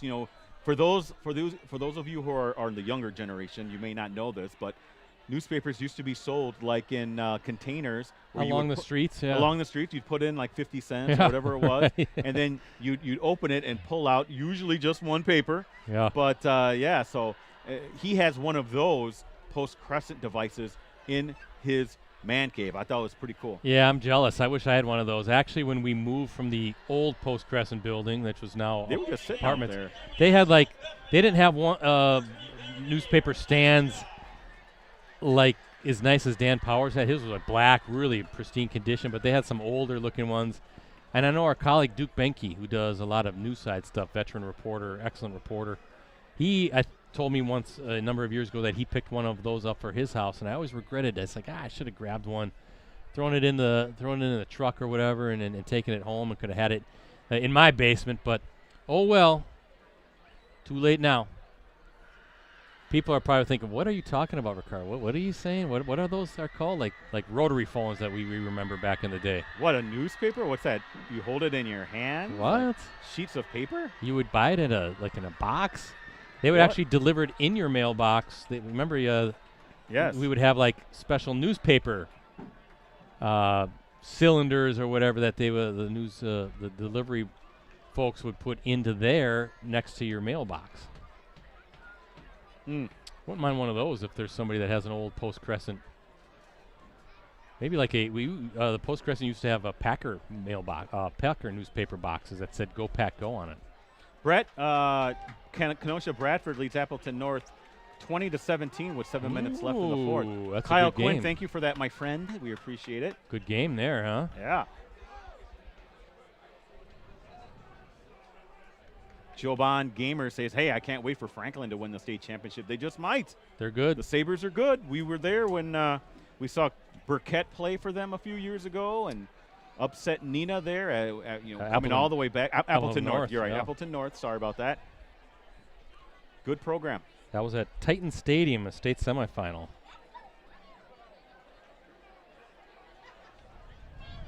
And Burkett now is starting for I think Eastern Kentucky. Is that where he's at now? He's in one of those kind of like MAC schools. But I'm glad he's starting, though. He's a very talented guy. Badgers kick off tonight. Oh, they do? Against Miami of Ohio, I believe, Okay. yeah. Then they have another is that tomorrow night on a Friday? It's on Thursday? it's tonight. And then Oh, another quote-unquote easy game, and then week 3 they have to go down to Alabama. Oh, boy. I don't know if that's in Tuscaloosa or is that a neutral site game. Is it at Georgia? You'd hope. Or at Atlanta, I mean. Could be in Dallas, too, maybe sometimes. Got to think those Cowboy fans are not a happy bunch tonight. No, I talked to a buddy of mine's a Cowboys fan, Brett. Not happy. How about Dallas sports fans? They lose Luka in basketball, and now you lose Micah Parsons in football. Yikes. 2 generational talents. Green Bay will gladly take Micah Parsons. You as a Bears fan, you don't like that at all. It's tough, but, it's as someone who went through the Cleo Mack thing, one player doesn't always do it, but we'll see. Yeah. All right, second half underway. Keegan Plew with it, looking for some running lane, and finally pushed out near sideline. Good field position to start for the Papermakers, and I feel like this is a big opening drive here, right? Both for the Kimberly offense and this Bayport defense. Bayport needs to get off the field, and Kimberly, boy, a chance right now, up 13-0. You do what you've been doing and put some more points on the scoreboard. Especially a touchdown makes it a 3-score game. Yes, it's the worst thing Bayport wants to see is them go down and get points. Here we go. Excellent first half for the Papermakers. We'll see if it can carry over into the second half as Brady Bell trying to twist his way. Good tackle by number 7. That's Cole Bartline, this junior linebacker. Can't pick a better weather, Ricardo. No, it's gorgeous. Now, I know it's going to get a little chilly tonight. A little too cold for my blood this time of year. Did I see high 40s? Yeah, I'm going to need my blankie on the bed tonight. It's not your binky. I can't sleep like that. It's too cold. Second down and a long 7 for Kimberly. Wong, quick pass. Whoa, almost. Almost knocked away by Jordy Walker, number 2, the junior linebacker. And here you go. Here's that big third down. We've seen Kimberly convert these in the first half. Yeah, they did. Good number of them as well. And Maddox Hermes played a big part in that too, Brett. Thanks again to our sponsors, Cellcom. Looking to send your child to school with his or her first smartphone or connected device, Cellcom's got you covered. Visit Cellcom now for a free, gently used smartphone or watch with a new line. Visit Cellcom.com for details. And Piggly Wiggly, they're proud to support Wisconsin high school athletics. Shop local, shop the pig. Shop the pig. I go to the Piggly Wiggly just down the road in Kaukauna. Hermes, and good job by the Bayport defense. 3 and out. They're fired up, Ricardo. You can see that sideline's got a little juice along the far side across from us. Get that 3 and out. Force the Papermakers to punt. Is this the first punt for the Papermakers tonight? I'm trying to think. I'm going to look back.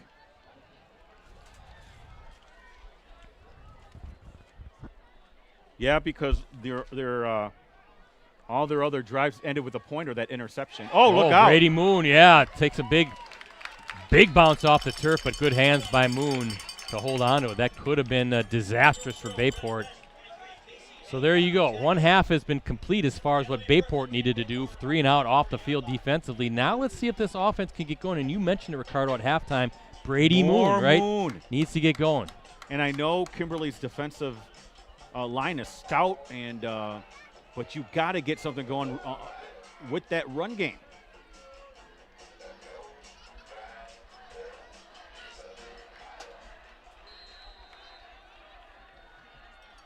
First down and 10, ball at the 30-yard line for Bayport, down 13-0. Matt Stevens waiting for it. Ooh, low snap, good job. Moon looking for some running room, and there he goes, Ricardo, good start. Looked like he was bottled up, but kind of showing that burst and that ability to sort of do those little jump cuts and get into space. He's good at, he glides when he runs. Very, very talented runner is Brady Moon.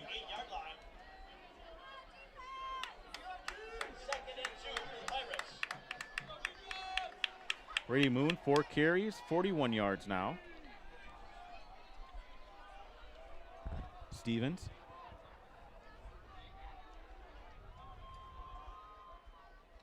He'll hand off again to Moon. That time not much. He got the first down though, so that'll move the chains.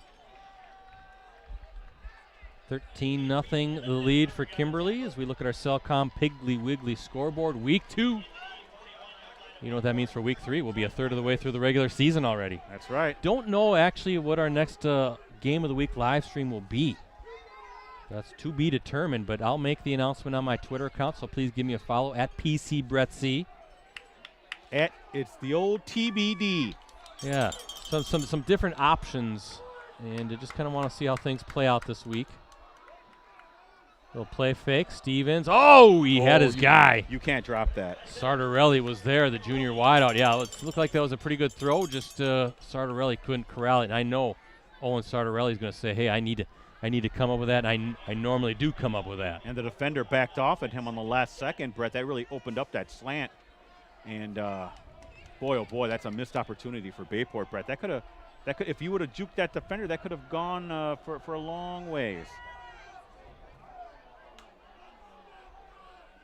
Second down and 10 at the 41. Oh, geez, it looked like they were kind of trying to maybe set up for a little bit of an option look, Ricardo. But that defensive front just blew up the play, winning the line of scrimmage. Stevens had nowhere to go. And a big loss there. Third and behind the sticks here for the Pirates, somewhere where they don't want to be. Wonder if they'll maybe try that little draw play again with Moon. Hey, Mingo the man. Hey, he's saying, I'm sorry, not Mingo the man. Rag Fenrir, 13. He's watching his brother from Oklahoma. Oh, nice. Who's your brother, Rag Fenrir? Stevens waiting for it. Big third down as he drops back. Got some time, plenty of time. Lofts one over the middle. Got it! And he had all day long to throw the ball, and that's a nice connection to, that's number 5, Jackson Otradovic. Good job by that big offensive line, Ricardo, to give Stevens plenty of time to survey what he wanted to do downfield, and he finds Otradovic. Big third down play. 31 yards on that pass play, Brett. Talk about something that was needed for Bayport. I mean, I think they might have just gone over 100 yards on that play for the first time this game. Stevens total yards, I mean. Yeah, sorry. No, that's okay. Stevens with Moon next to him. Otradovic now gets the handoff going in motion, and feel like a little good urgency, good pace to this Pirates offense, Ricardo, and they look a little bit more confident now as this drive's going. Just a little bit more of a burst, a little bit more juice, as I said earlier. So, well, maybe a little talking to get them going in the right direction. Right, yeah.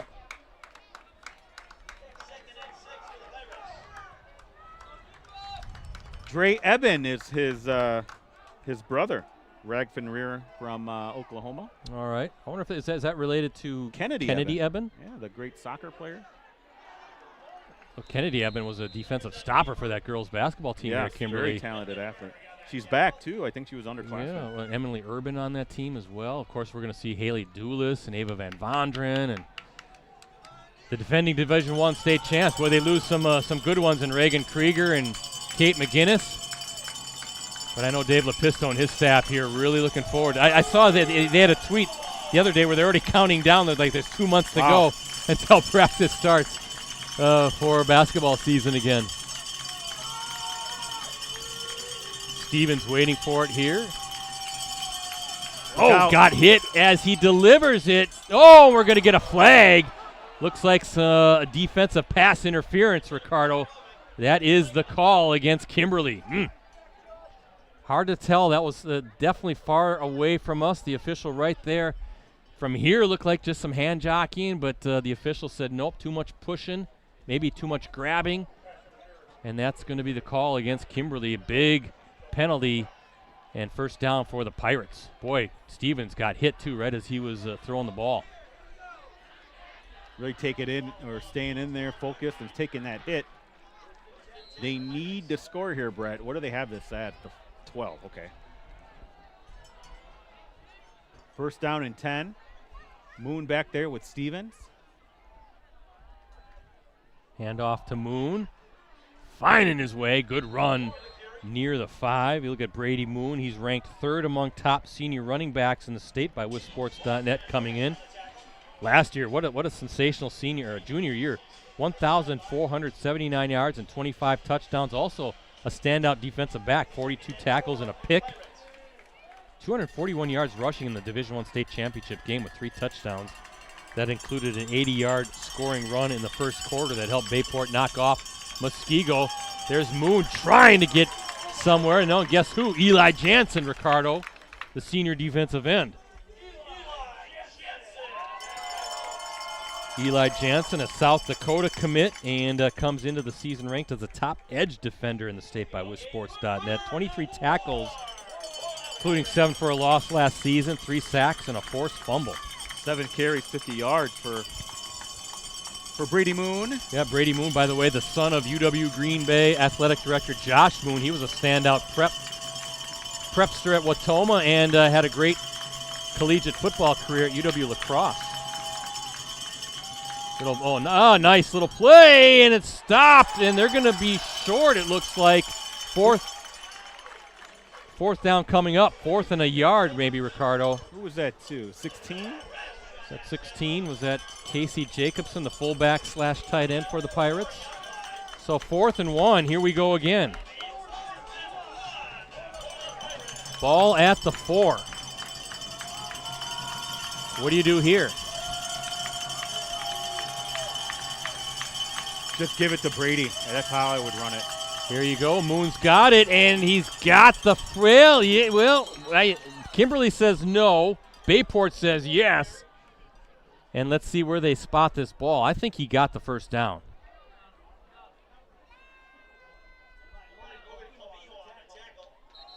They're going to measure? No, he got it. Well, he got it based on where I'm looking, but it looks like 3. Yeah, it looks like they're going to bring the. Are they going to bring the chains out? You can see like big old number 50 there, Lucas Weinberg, the senior offensive lineman, saying, "Hey, we got it." Well, maybe it's close. Rosie, he's got a good look at it on the camera, and they'll stretch it out. Oh, he no. stopped. Oh, wow. He is stopped short. Brett, I thought he had it. So did I, but we got a weird angle from the press box. I thought he had it for sure, though. Brett, that's Kimberly with the stop. 2 drives now that ended really close to the Kimberly end zone. Trying to see the reaction from the Bayport sideline. Boy, I thought that extra little push, Moon had it. But he was shy, and turnover on downs. Kimberly now has it again, Ricardo, facing a long field, but we saw what happened last time, right? Punched it in on a 13-play, 95-yard drive. Wow. Amazing challenge met by the Kimberly defense. I guess. Now let's see what the offense can do. The Bayport defense feeling pretty good about that 3-and-out to start the second half as Hermes now looking for a block. Kicks it back inside, spins his way past the 10, and a good start for the Papermakers. Boy, that defense tonight for Kimberly playing some good football, Ricardo. We have a Papermaker down. That's Hermes. Oh, boy. Maybe just a cramp. I think the way he's holding his leg up, it looks like a cramp.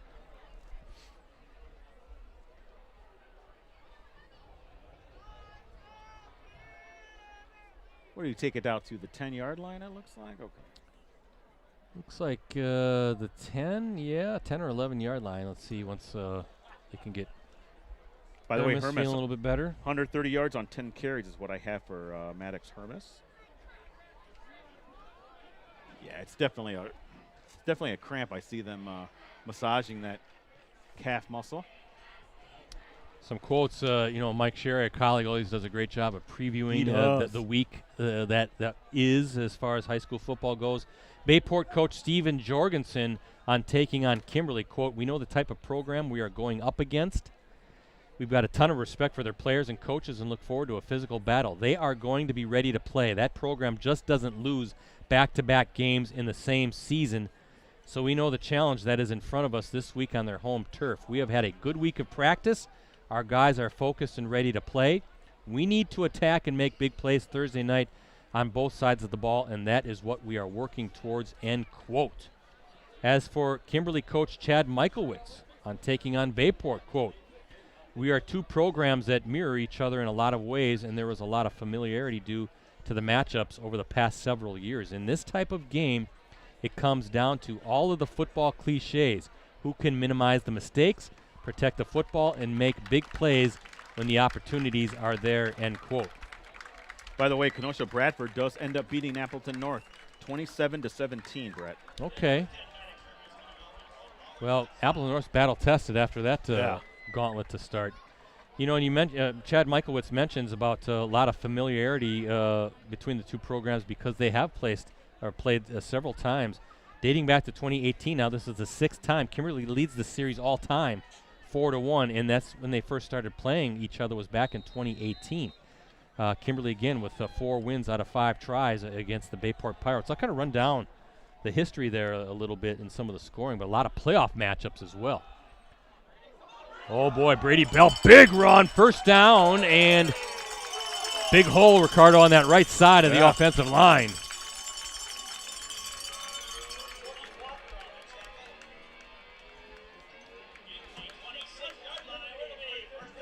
A 16-yard run for Brady Bell, Brett. Giving the Papermakers a little bit of distance from that end zone now. And he's also calling the play. You see Brady Bell kind of in that Hermes role, Maddox Hermes. Yeah, I see Hermes taking a few sips, probably of some Gatorade or something to try to get those cramps out. You know, that's your kicker, too.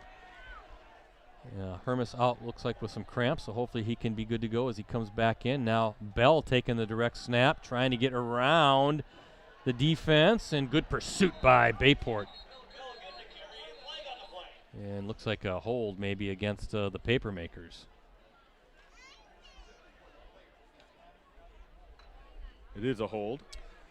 Yeah, so the last time these two teams played, that was last year, week 2, Kimberly winning 35-14. Remember Marcus Doucette, that 91-yard touchdown run on the Papermakers' first offensive play of the season. He finished with 133 yards before exiting the game with that collarbone, broken collarbone. Brady Moon, 1 yard on 1 carry. I don't think he was really the featured back then, though. Really emerged as the home run threat for Steven Jorgensen. Matt Stevens, 441 yards. And 70 through the air, I should say, 71 yards on the ground. So that was the last time they played, was back in week 2 last year up at Swamico, the game we streamed. Wong, whoa, little wayward. Number 16, Chase Schiedemeyer was the intended target there, junior wideout. They also played in 2023, Kimberly winning that game here, 17-14 in week 2. 2022, Kimberly beats Bayport 42-21. That was a state semifinal at Menasha. Kimberly went on to beat Muskego in the state finals. Bayport winning the only time in this series back in 2019. That was 42-28 in the Division I state semifinal at Oshkosh. Bayport then losing in the state finals to Muskego. And then 2018, a state quarterfinal up at Swamico. Kimberly winning that one 38-20. This high snap, Brett, led to that as Wong nowhere to go. No gain on that play, so a third and really long for Kimberly. Wonder if, really long, maybe just live for another down and play it safe here rather than trying to force it downfield. You can see they're still stretching out Maddox Hermes, too. He's had a huge night. He's accounted for all 13 points. A touchdown, extra point, and 2 field goals.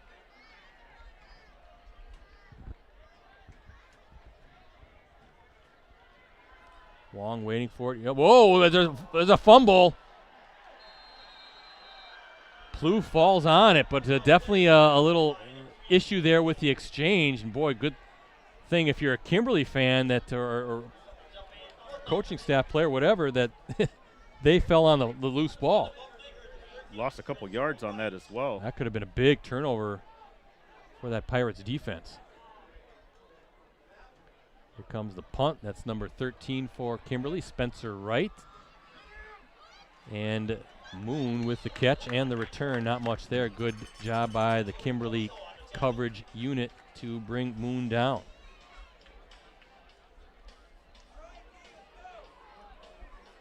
There's a good look at Maddox Hermes. Good to see him up and moving around again. Boy, he's had a big night. He has.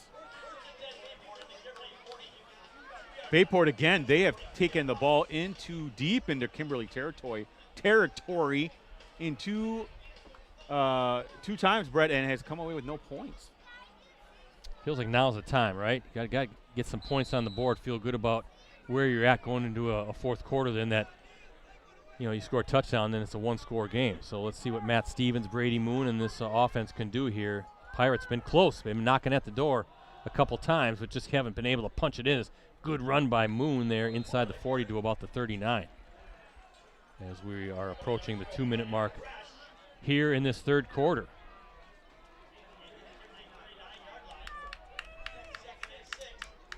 Again, their previous drive ended right at the 4-yard line on a fourth down play, 4th and 1. Moon was stopped for no yard. Wonder if Ricardo, even if it's a short side of the field, well, I guess the ball's more in the middle of the field, but going towards the right side, right? That right tackle, Aiden Dirksen, number 78. Nope, this time Moon going to try to go to his left. Just nothing there. Oh, what a run by Moon. He's off to the races, still on his feet, dives in, and he is in for the score. What a run by Moon. How many yards, Ricardo? I have him down for 39 yards on that. Wow. 39-yard run for Moon. Did you see that cutback? Yeah. Brett? That was special. That's special stuff right there. I thought, Ricardo, he was bottled up.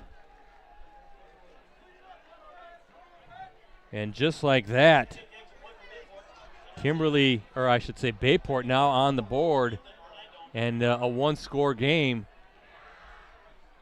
Beckett Corton in for the PAT. Ball sails through for Corton. What's the number of the kicker? Number 10. Okay. All right. Updating my Twitter. You can follow me at Ricardo DeLeon. Ricardo Moon looked like he had nowhere to go. Yeah. And that cutback was, like Beautiful. you said, special. Holy Beautiful. smokes. I mean, that was like and this is a dated reference, so for those of you my age, 50 or around there, he pulled like a Marcus Allen, like he went one way and then cut all the way back, showed really special just ability and awareness just to be able to do that, and then take it to the house. Well, yeah, to finish that run, Yes. too, to power his way into the end zone. 39 yards, you said? Yep. 39-yard run, Brady Moon, and He ran a lot farther than that. we have a one-score game with a minute 31 to play as we look at our Cellcom and Piggly Wiggly scoreboard. It was just a matter of time. Yeah. Bayport had too many opportunities, and they're too good, too many athletes, too many playmakers to not finally punch one in. Now we'll see how the Papermakers respond. And they have to respond because right now all that momentum is over on that Bayport sideline. They were jacked watching Moon go in for that score. I was going to say, though, as Moon went to the left, I thought they were going to kind of maybe continue to run to the right side over big number 78, Aiden Dirksen, the offensive lineman, who is one of your Elite 11 football players coming in. He is a University of Wisconsin commit, number 78, also the number 7 ranked senior lineman in the state by WisSports.net, and you can see it when you watch him play. Big, strong, physical player. And the Badgers getting a good one there. Oh, boy. Ooh. Oh, boy. Flew on the run. Near midfield. Spinning his way into Bayport territory. I think. Let's see where they mark the ball. Might be right at the 50. But that's a jolt that the Papermakers needed as they look to respond to that Moon touchdown. Yeah, you're right, Brett. They really needed something like that. Let's see if they can turn this into points. They start right at midfield. Yep, right at the 50. Boy, Plough really came through, didn't he? If you're a Kimberly fan, you needed something like that to jumpstart this team. Even at the very least, Ricardo, flip field position. Yeah. If Kimberly can't get something mustered up here offensively, at least you have an opportunity to pin that Bayport offense back. Let's see, as looks like Bell going to take the snap, and he's going to run, and he's got a hole, and a good start to this drive, about a 9-yard pickup there by Brady Bell.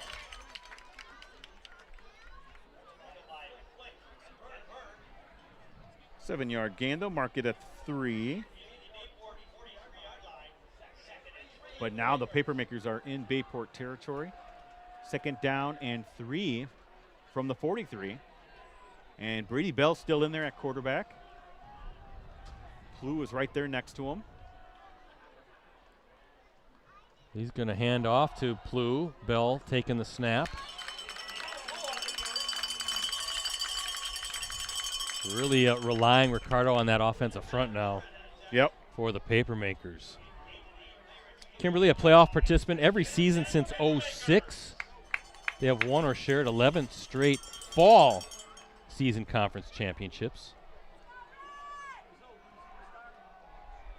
3-way tie for the title last year with Kakana and Nina. Bayport, it was West of Pier, we said, won the FRCC North last year. That was a wild game between those two teams as Bell, he's got the, I'm sorry, that was a first down run, so a couple yards there. Kimberly has won 8 state titles in 10 state championship game appearances, all dating back to the '07 season.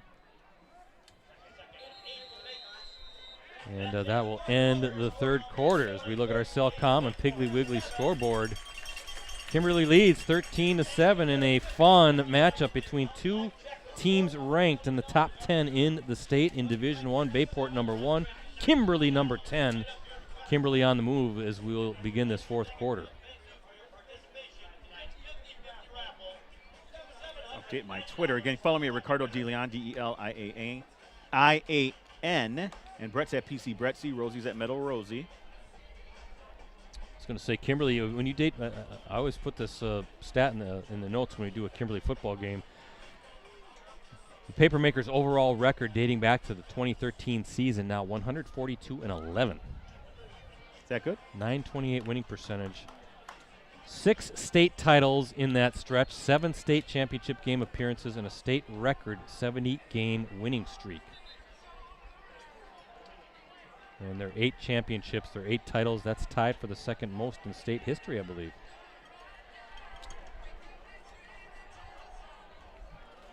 Two premier programs going at it here tonight in week 2.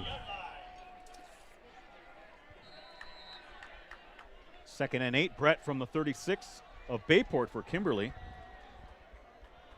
Bell waiting for the snap again. And this time, again, Plough spinning his way, 3rd down as the fourth quarter starts. And Ricardo, I don't see Hermes has not been out there for this drive, has he? No. Still trying to kind of work things out maybe a little bit. Trying to see where's number 10 on the sideline. Is he? Oh, there he is. I see him. He's right in front of us here, trying to warm up his leg. his right leg, I believe, too, that was cramping up.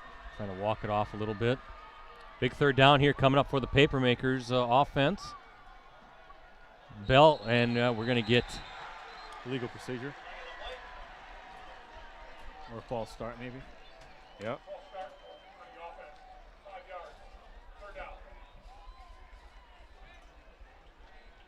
Yeah, I was going to say, I wonder if they're going to try to bring Cam Wong back in. Now he does run back onto the field here for this 3rd and 11. 3rd and what, 11? 3rd and 12. 3rd and 12 from the 40. I mean, if they're able just to get a field goal from this possession, Brett, that's huge. But right now they got a long situation here on 3rd down. Yeah, maybe just don't need it all. Just try to get something that's potentially manageable here in 4th down. As he's going deep. He's got, wrestling, and he caught it. The official said he got it. What a grab. Oh, my goodness. Alex Lom, the 6'4 senior wideout. And there's a flag on the play. Where is the flag? Oh, it's where the contact was. It's defensive pass interference on Bayport. So either way, they would have got a 1st down. Where are they marking that? What a play and throw. Wait. Are they saying it was incomplete? Oh, yes, and they're marking it. Is that what they're doing? Is that what they're saying? Okay. It was incomplete, but a pass interference. Okay. Oh, I see. The bench erupted, Ricardo, because of the flag. Gotcha. Okay. Kind of shielded with all the bodies in front of us on that sideline. I thought maybe he came down with it. And instead it was the pass interference. So, but that's a big 1st down there on the 3rd and 12. Wow. Bell, nice little cut back as he's spinning his way still inside the 20 to about the 19. So that defensive pass interference gives the Papermakers a 1st down after the 3rd and 12 toss between Wong and Lam. Wong and Lam, that sounds like some sort of a TV. Wong and Lam, they're cops. Like you know?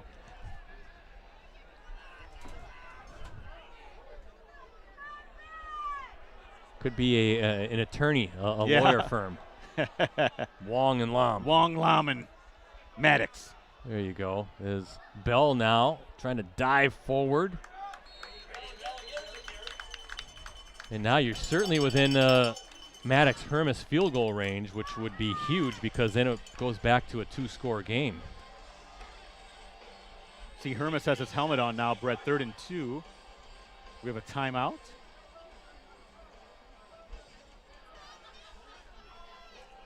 And we're going back up again. Yeah, Hermes back in, Ricardo. Under 10 minutes left now in the 4th quarter as Hermes returns. Well, let's see if this Pirates defense can get a big stop. Yeah. Some momentum certainly. Now, Hermes has not passed out of the quarterback position, so something to watch here. I think this is a run all the way. I agree. As Hermes waits for it. And it looks like we're going to get a Papermakers timeout.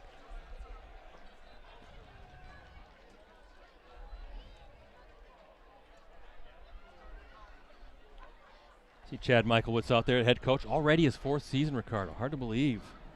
Yep. He's guided the Papermakers 31-6. Keeping that success rolling here. Of course, led the Papermakers to a state title in 2022. Got to the state semis in 2023. Remember, lost a tough one, 14-7 to Marquette at Sun Prairie. We did that game. Yes. That was a great game. Coach previously at De Pere before coming here. Has done a nice job. Very nice job, obviously. You're looking at Steven Jorgensen then on the other side, Bayport's head coach, 2nd season. Talk about doing a great job. All he did in his 1st year was guide the Pirates to their 1st ever Division I state championship. He's a Kimberly grad. Played here for the Papermakers under his father, Steve Jorgensen, who's an assistant. Saw Steve Jorgensen. Jorgie go upstairs earlier before the game started.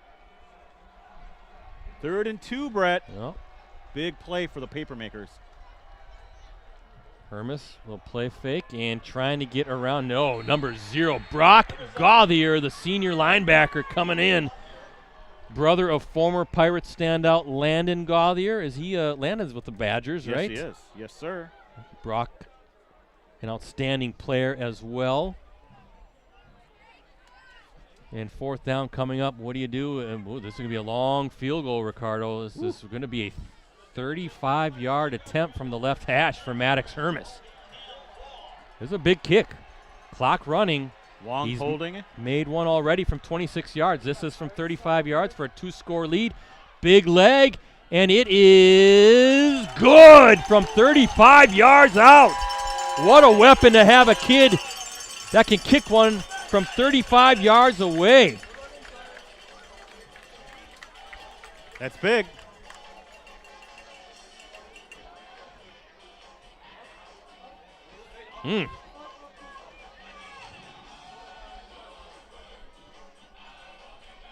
He has scored all 16 points for the Papermakers. A pair of field goals, 26 and 35 yards. A touchdown run of 18 yards. And the extra point, and the 23-yard field goal. He's got 3 field goals tonight. So it's Maddox Hermes 16, Bayport 7.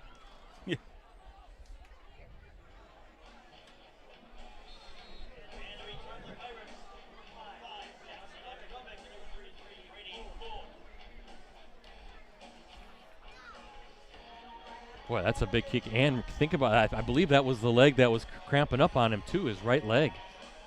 Yep.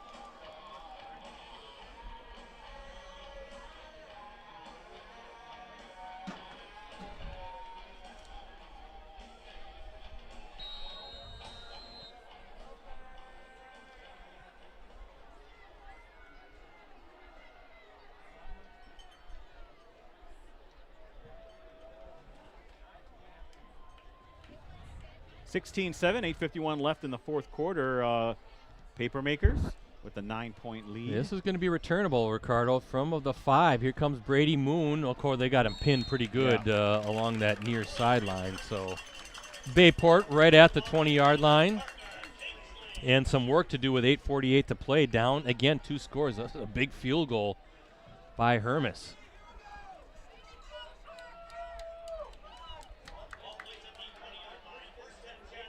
But Bayport, as we know, they've got the athletes and a home run threat in Brady Moon. Same with Matt Stevens as well. He can run all night long as well. Let's see what Bayport can do. I want to finish that thought. Steven Jorgensen, he did a nice job previously at Fond du Lac as well. He was the head coach of the Cardinals. Remember, he had that great team. Oshkosh North, too. Steven Jorgensen. Oh, Steven Jorgensen, Yeah. yes. Coached previously as Moon, trying to find anything, maybe a yard. Remember, Steven Jorgensen coached that great Fond du Lac team that had Braylon Allen, Kyle Waljasper. Braylon Allen, now a member of the New York Jets. I still think that was the best team. There's folks who think that Muskego was that year. But that was the alternate spring season, right, during COVID. And to me, you put up 70 points against Kimberly, that's the state champ. I'm trying to remember, what was 71 to 47 or something crazy like that? It was crazy. Just a phenomenal game, but yeah. How long of those touchdown runs from Waljasper and Allen that night? That was at Appleton East High School. As Stevens finds Sartorelli, but was that number 0? Brennan Resch coming in hard, the senior defensive back, and now we have a Bayport player down, and that is Sartorelli. Boy, I hope he's all right. Junior wideout, good-looking player for the Pirates.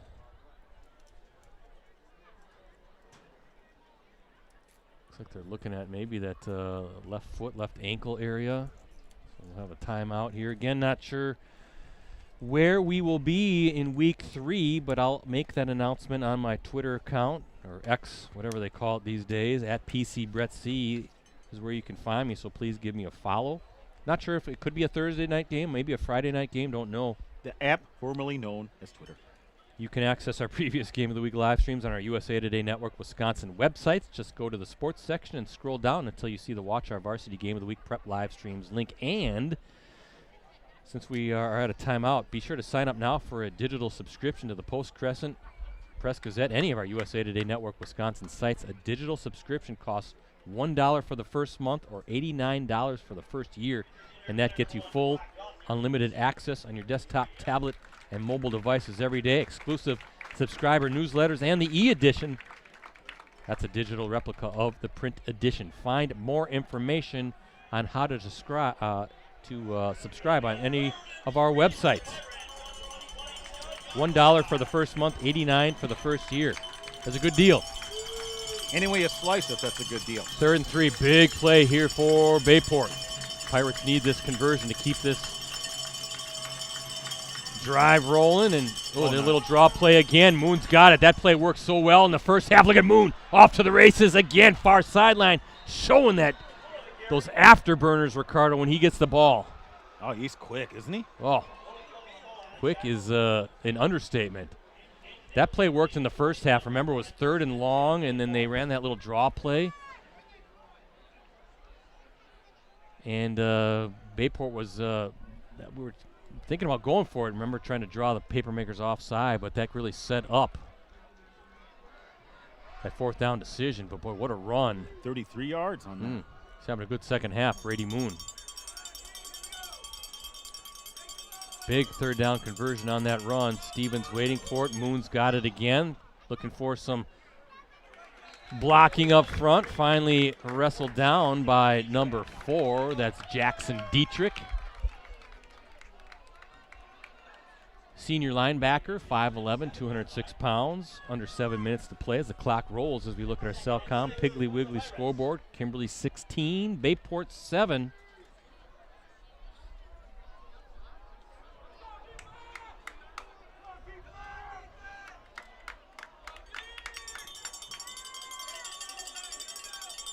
Stevens, little pump fake. He's got plenty of time downfield. That's a lot of red jerseys surrounding his target there, number 10, Beckett Corton, the senior wide receiver. His offensive line gave him time, though, Brett. Plenty of time, but a bit of a risky throw, right, with a lot of Kimberly defenders around. 3rd and 6 coming up. No doubt 4-down territory here with 6:27 to play and down 2 scores.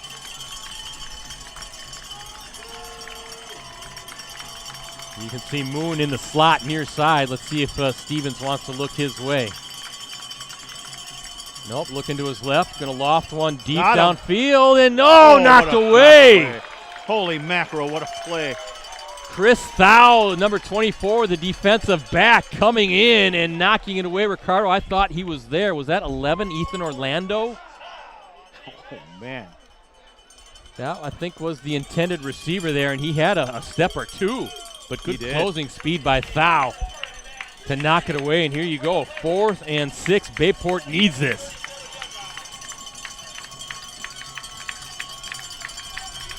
Did you run that that little draw again with Moon? Hey, it's worked a couple times, right? Yeah. Moon's in the backfield with Stevens. Let's see what they want to do. Oh, that's a play action. They're trying to maybe go the other way. Stevens running around, and he's trying to get rid of it. Still looking for some help downfield. Going to his left. Lofts it way downfield and knocked away, but we have a flag. What's the flag? There's a flag way over here, too, Brett. What's going on? The near side referee also had a flag. Sometimes could there be an illegal man downfield maybe, or ineligible, a lineman drifts too far? Could this be offsetting penalties? Let's see what happens. The officials talking.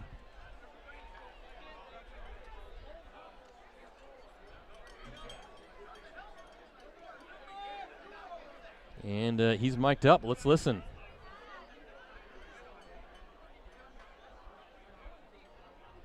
Kimberly players aren't moving back. Good job, Brett. Yep. I thought the official here near sideline in front of us, in front of the Kimberly bench, I thought that was illegal man downfield. When those scramble plays happen, it's almost impossible for an offensive lineman. Chaos. Just to kind of sit without drifting too far downfield. And then, of course, they said holding on the other side against the Papermaker. So we'll try it again. 4th and 6. I'd run that draw again, Brett. To Moon. Moon's going out. He's split wide now, far sideline is Stevens. He's looking his way. Going to loft it downfield to Moon. And got it! He got The reception. No, there's a flag on the play again. I think that's probably defensive pass interference. Ball's going to be marked at the 2, Ricardo. What a throw, what a catch. Wow.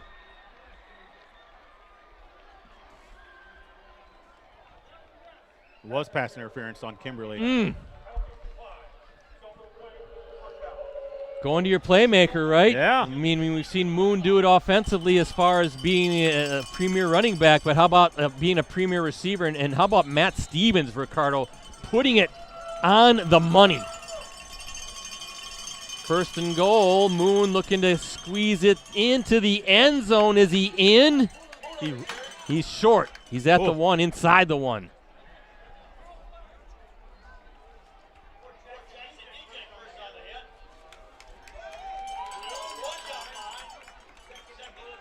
Yeah, right at the 1, yep.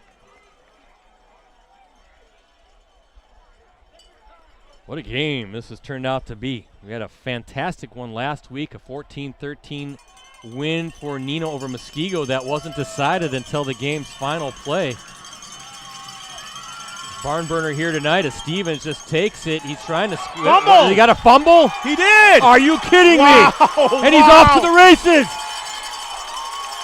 That's number 24, Chris Thau. He's going to score. Holy mackerel. Wow. Thau is into the end zone. 100-yard fumble recovery for the score. That looked like Ricardo. That was fumbled at the goal line. And Thau takes it back. Are there any flags? I don't see any flags, and what an absolute game-changing play right there. Chris Thau, the junior defensive back, scoops up the loose ball. 100 yards later, he's in.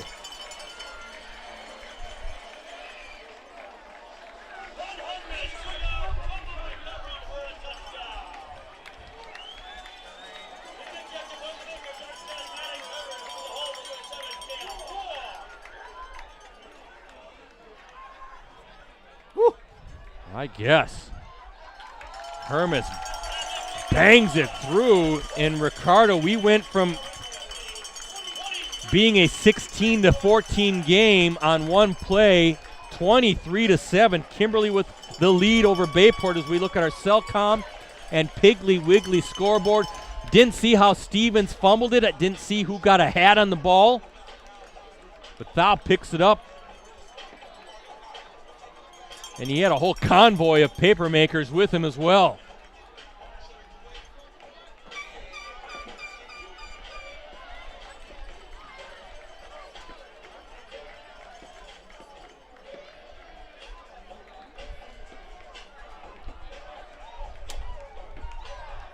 I think that's worthy of a wow. I think that's going to be on one of your highlights. That Brett. probably will be the highlight.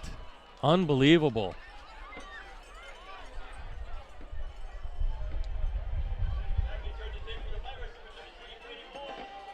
I mean, look at the score, 23-7. It looked like it was going to be 16-14, of course, pending the extra point, and then it's anybody's ball game.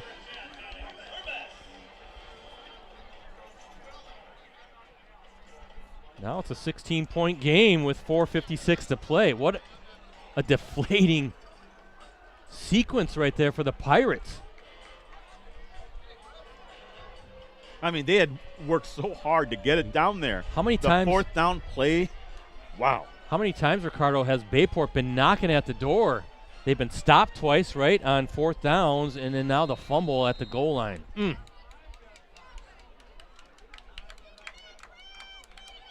Finishing your drives, that's going to be paramount for Jorgensen as he talks to his team after this game. I mean, they were right there, was Bayport. Credit Kimberly, that defense. Getting the big stops, and now the turnover. And now Moon at the 2. Boy, what a little move by Moon. Look at him go. Fun to watch. Oh, and we got a flag. I'm wondering if that, what are they going to call here? Block in the back?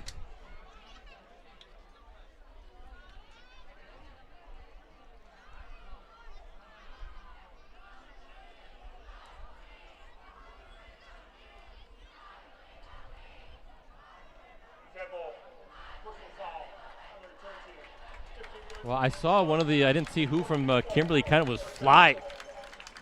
Kind of tossed to the turf pretty much, but was it kind of after the play or what? I guess I didn't really see what happened there, but anyway, it's a big penalty against Bayport. Puts the Pirates back to the 20.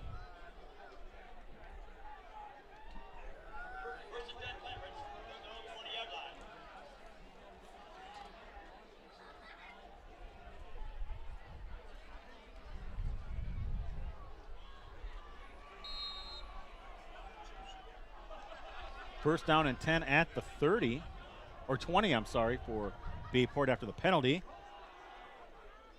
That's a Trotovic right there. We'll call that a little pass, Ricardo.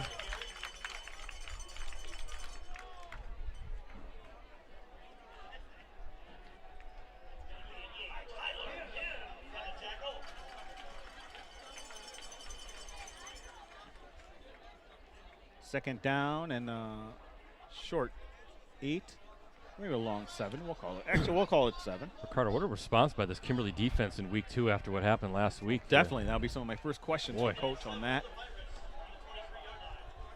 Michaelwitz. Yep, Chad Michaelwitz, yeah. I think we're going to get a timeout for Kimberly.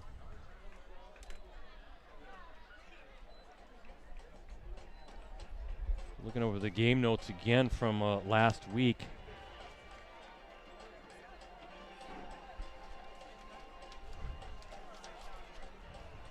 And Kimberly losing to Sussex Hamilton 42-21. Sussex Hamilton quarterback Jacob Osmansky, 306 yards through the air. Overall, the Chargers nearly 400 yards against Kimberly last week. And keep in mind, Bayport 597 yards against Middleton last week. Looking at some key games coming up. Kimberly at Oshkosh West in week 3 next week. Then games against Fond du Lac, Appleton East, at Hortonville. Neenah in week 7. That'll be interesting. How about that way to close out the season? Neenah at Kaukauna and then at Appleton North. Oh, what a catch there. Is that Moon? That is. You're looking at Bayport, home against Green Bay Preble, then at Appleton West, Ashwaubenon at Green Bay Southwest, and then the Pirates, a tricky little 3-game stretch to end the season. De Pere at West De Pere, which likely decides the FRCC North Championship, and then at Pulaski. So both teams with 3 really tricky games to close out the season and then get ready for postseason play.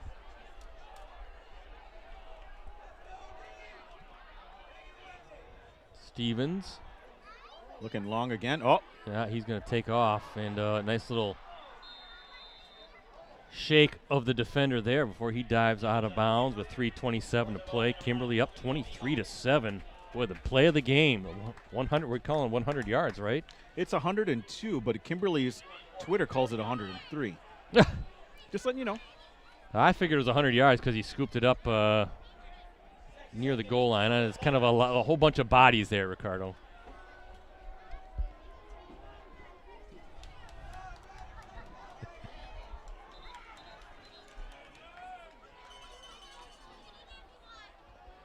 Steve Jones just walked by, said hello. You missed it. Oh, okay.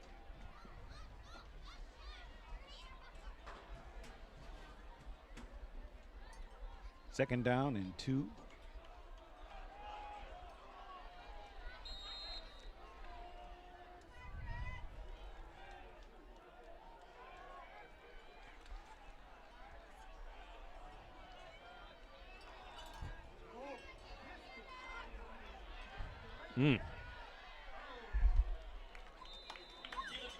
Stevens with the carry near midfield.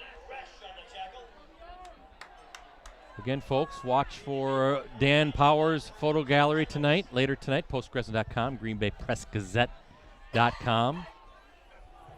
Ricardo will have a whole bunch of stuff to cover from this one. Yep. First and 10 at the 48, near midfield for Bayport.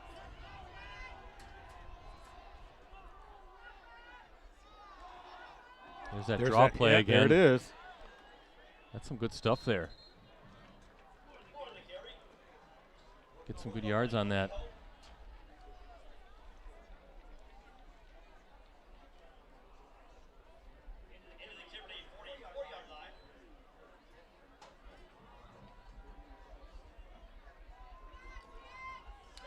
I have Moon for 16 carries, 138 yards unofficially, of course. I'll call it 139. That's third and or second and 4.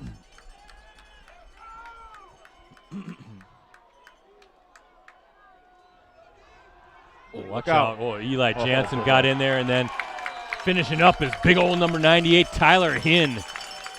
Two big bodies in that defensive line. Eli Jansen, defensive end, 6'3", 245 pounds, one of your elite 11s, Ricardo. Yep. And then Hinn, 6'3", 273 pounds. Not only big bodies, but showing that nimble quickness and getting into the backfield there. Third down coming up. They got to be pleased with themselves, Bragg. How many times has Stevens escaped their grasp, throughout the game?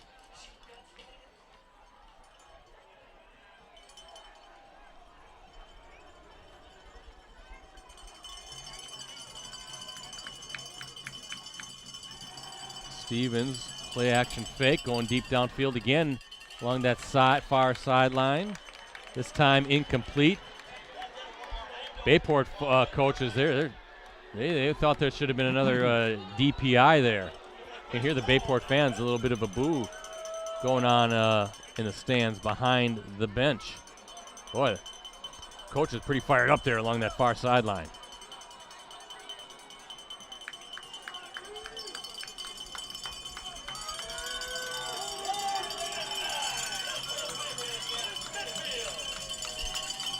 Fourth and 9, a minute 56 to go. Penalty, and that might be on the Is that a coaching bench? staff.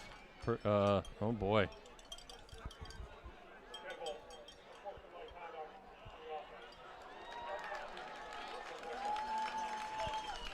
That's 15 more yards, Ricardo. Can't lose your cool.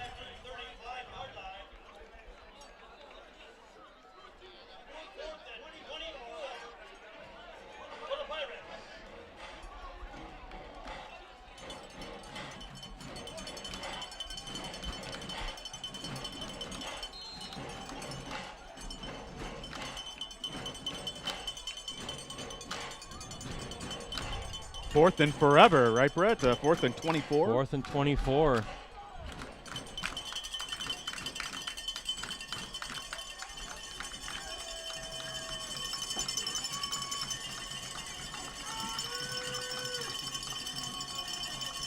Trying to set up a screen and incomplete.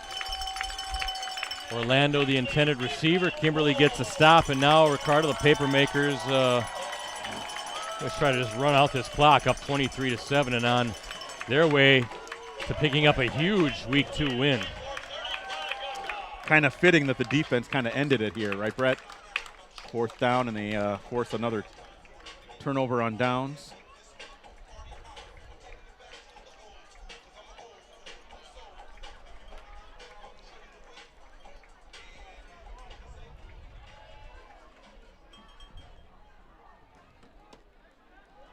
And with 1:52 left, it's just a matter of running out the clock here for the Papermakers. Wong, he's just going to hand it to Brady Bell. And a big old scrum there, like a rugby pile.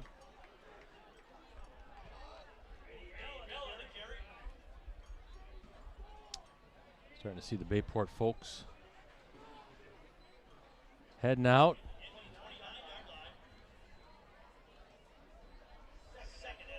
Pretty good second half for Brady Bell, Brett. Yeah.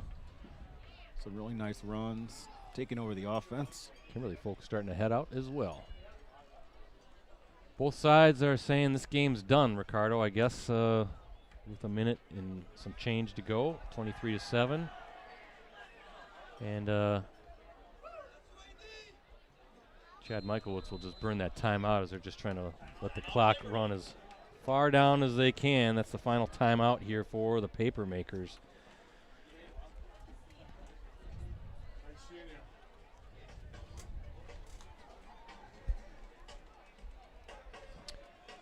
going to be a crazy season. It is. Like we talked about, that Division One. I don't. Somebody said Franklin, no maybe. We'll see. I mean, to me, it's like on any given Thursday or Friday, one of these top teams can knock off the other one. No. I don't know if there's no clear-cut stud team like we've seen in years past. In theory, that should lead to some very competitive games come playoff time, right? Oh, that should be fun. It's whatever team is going to catch on fire there, Brett, during the postseason.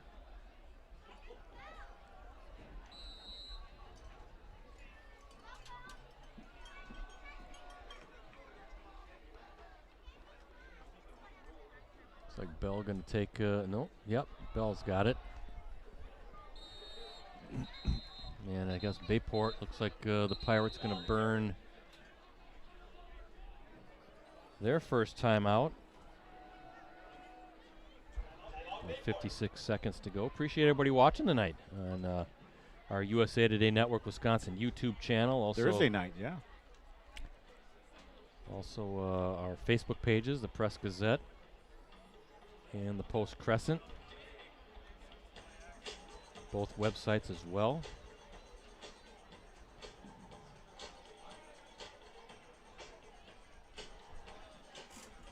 Sure, this score is going to get some attention, statewide folks. First, last. He says, when this game is over, don't turn on the Badgers. You're welcome. Oh, boy. Guess they're, I don't know if they're leading or they're hopefully 3-0, but they don't look very good. Ooh, I thought all these new faces, it was supposed to be good stuff down in Madison again, right? Bell with it. Oh, wow. Got pulled down. Hard tackle by Gauthier.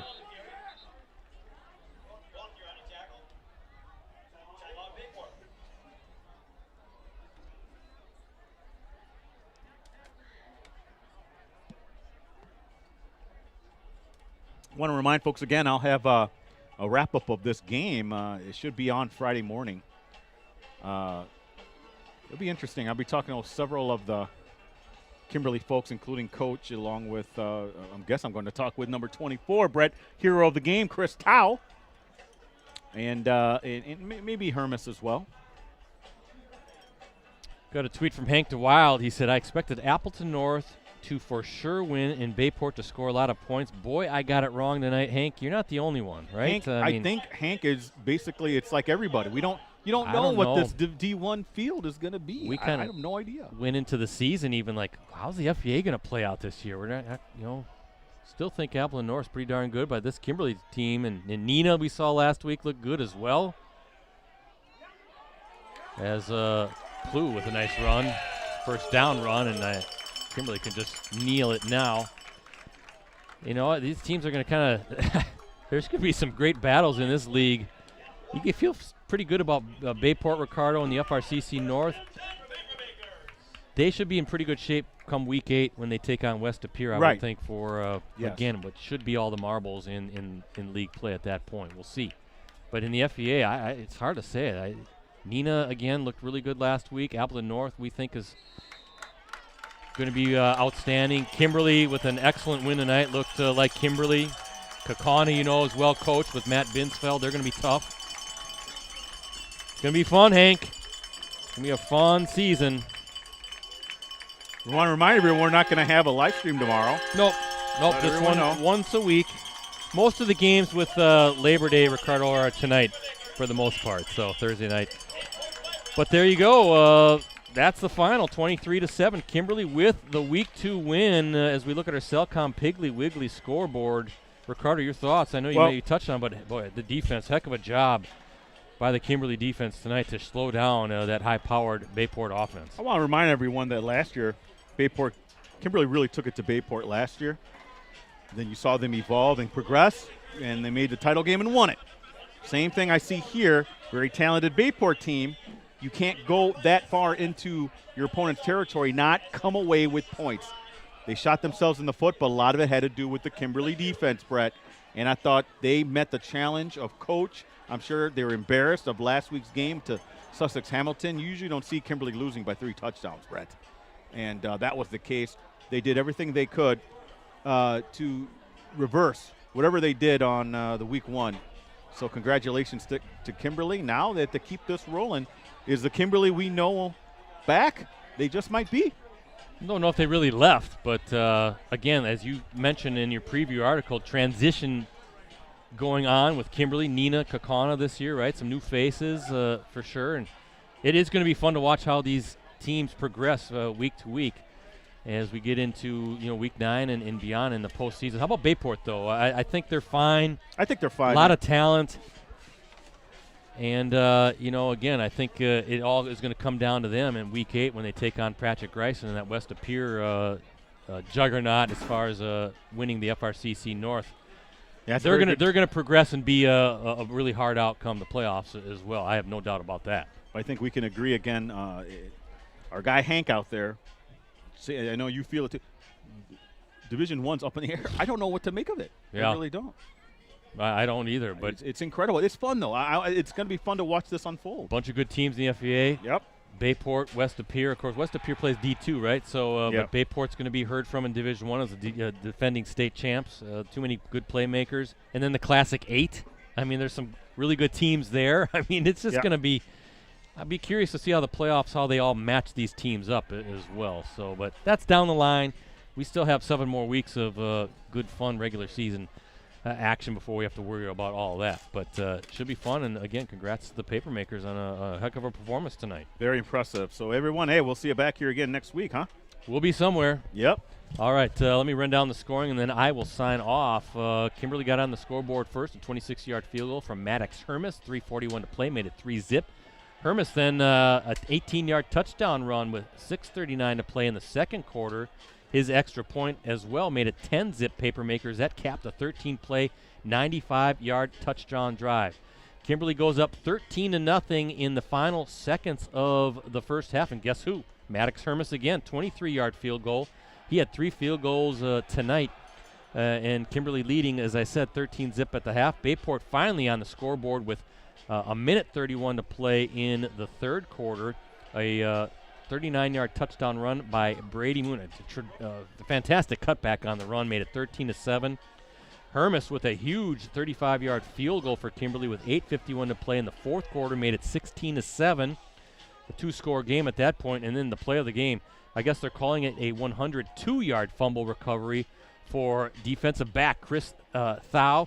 Matt Stevens, the Bayport quarterback, ball was at the goal line. Looked like the Pirates were going to score a touchdown, make it 16-14. Somebody got a hat on the ball, caused the loose ball right at the goal line. Thau picks it up and runs in for the score. 102 yards again, fumble recovery for the score.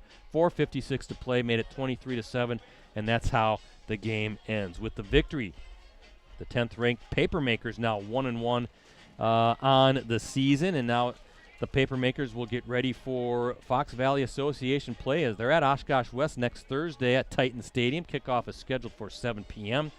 The top-ranked Bayport Pirates fall to 1-1 on the year, and they'll get ready for Fox River Classic Conference North play. Next up for the Pirates, they're home against Green Bay Preble. That's next Friday. Kickoff is scheduled for 7 p.m. Again, as for us, to be determined, but I'll announce the matchup on my Twitter account at PCBrettC, so please give me a follow. Not sure, again, if it will be a Thursday or Friday game. You can access our previous Game of the Week live streams on our USA Today Network Wisconsin websites. Just go to the sports section and scroll down until you see the Watch Our Varsity Game of the Week Prep live streams link. Again, thanks to our sponsors, Cellcom and Piggly Wiggly. Looking to send your child to school with his or her first smartphone or connected device, Cellcom has got you covered. Visit Cellcom now for a free, gently used smartphone or watch with a new line. Visit Cellcom.com for details. And Piggly Wiggly is proud to support Wisconsin high school athletics as your local grocery store. They're committed to making a difference in the community both on and off the field. Shop local, shop the pig. So for Ricardo, for Rosie, for Mike Sherry, and the rest of the crew with USA Today Network Wisconsin, this is Brett Christopherson signing off from Papermaker Stadium here in Kimberly. Once again, as we look at our Cellcom and Piggly Wiggly scoreboard, the final tonight, Kimberly 23, Bayport 7. Thanks for watching.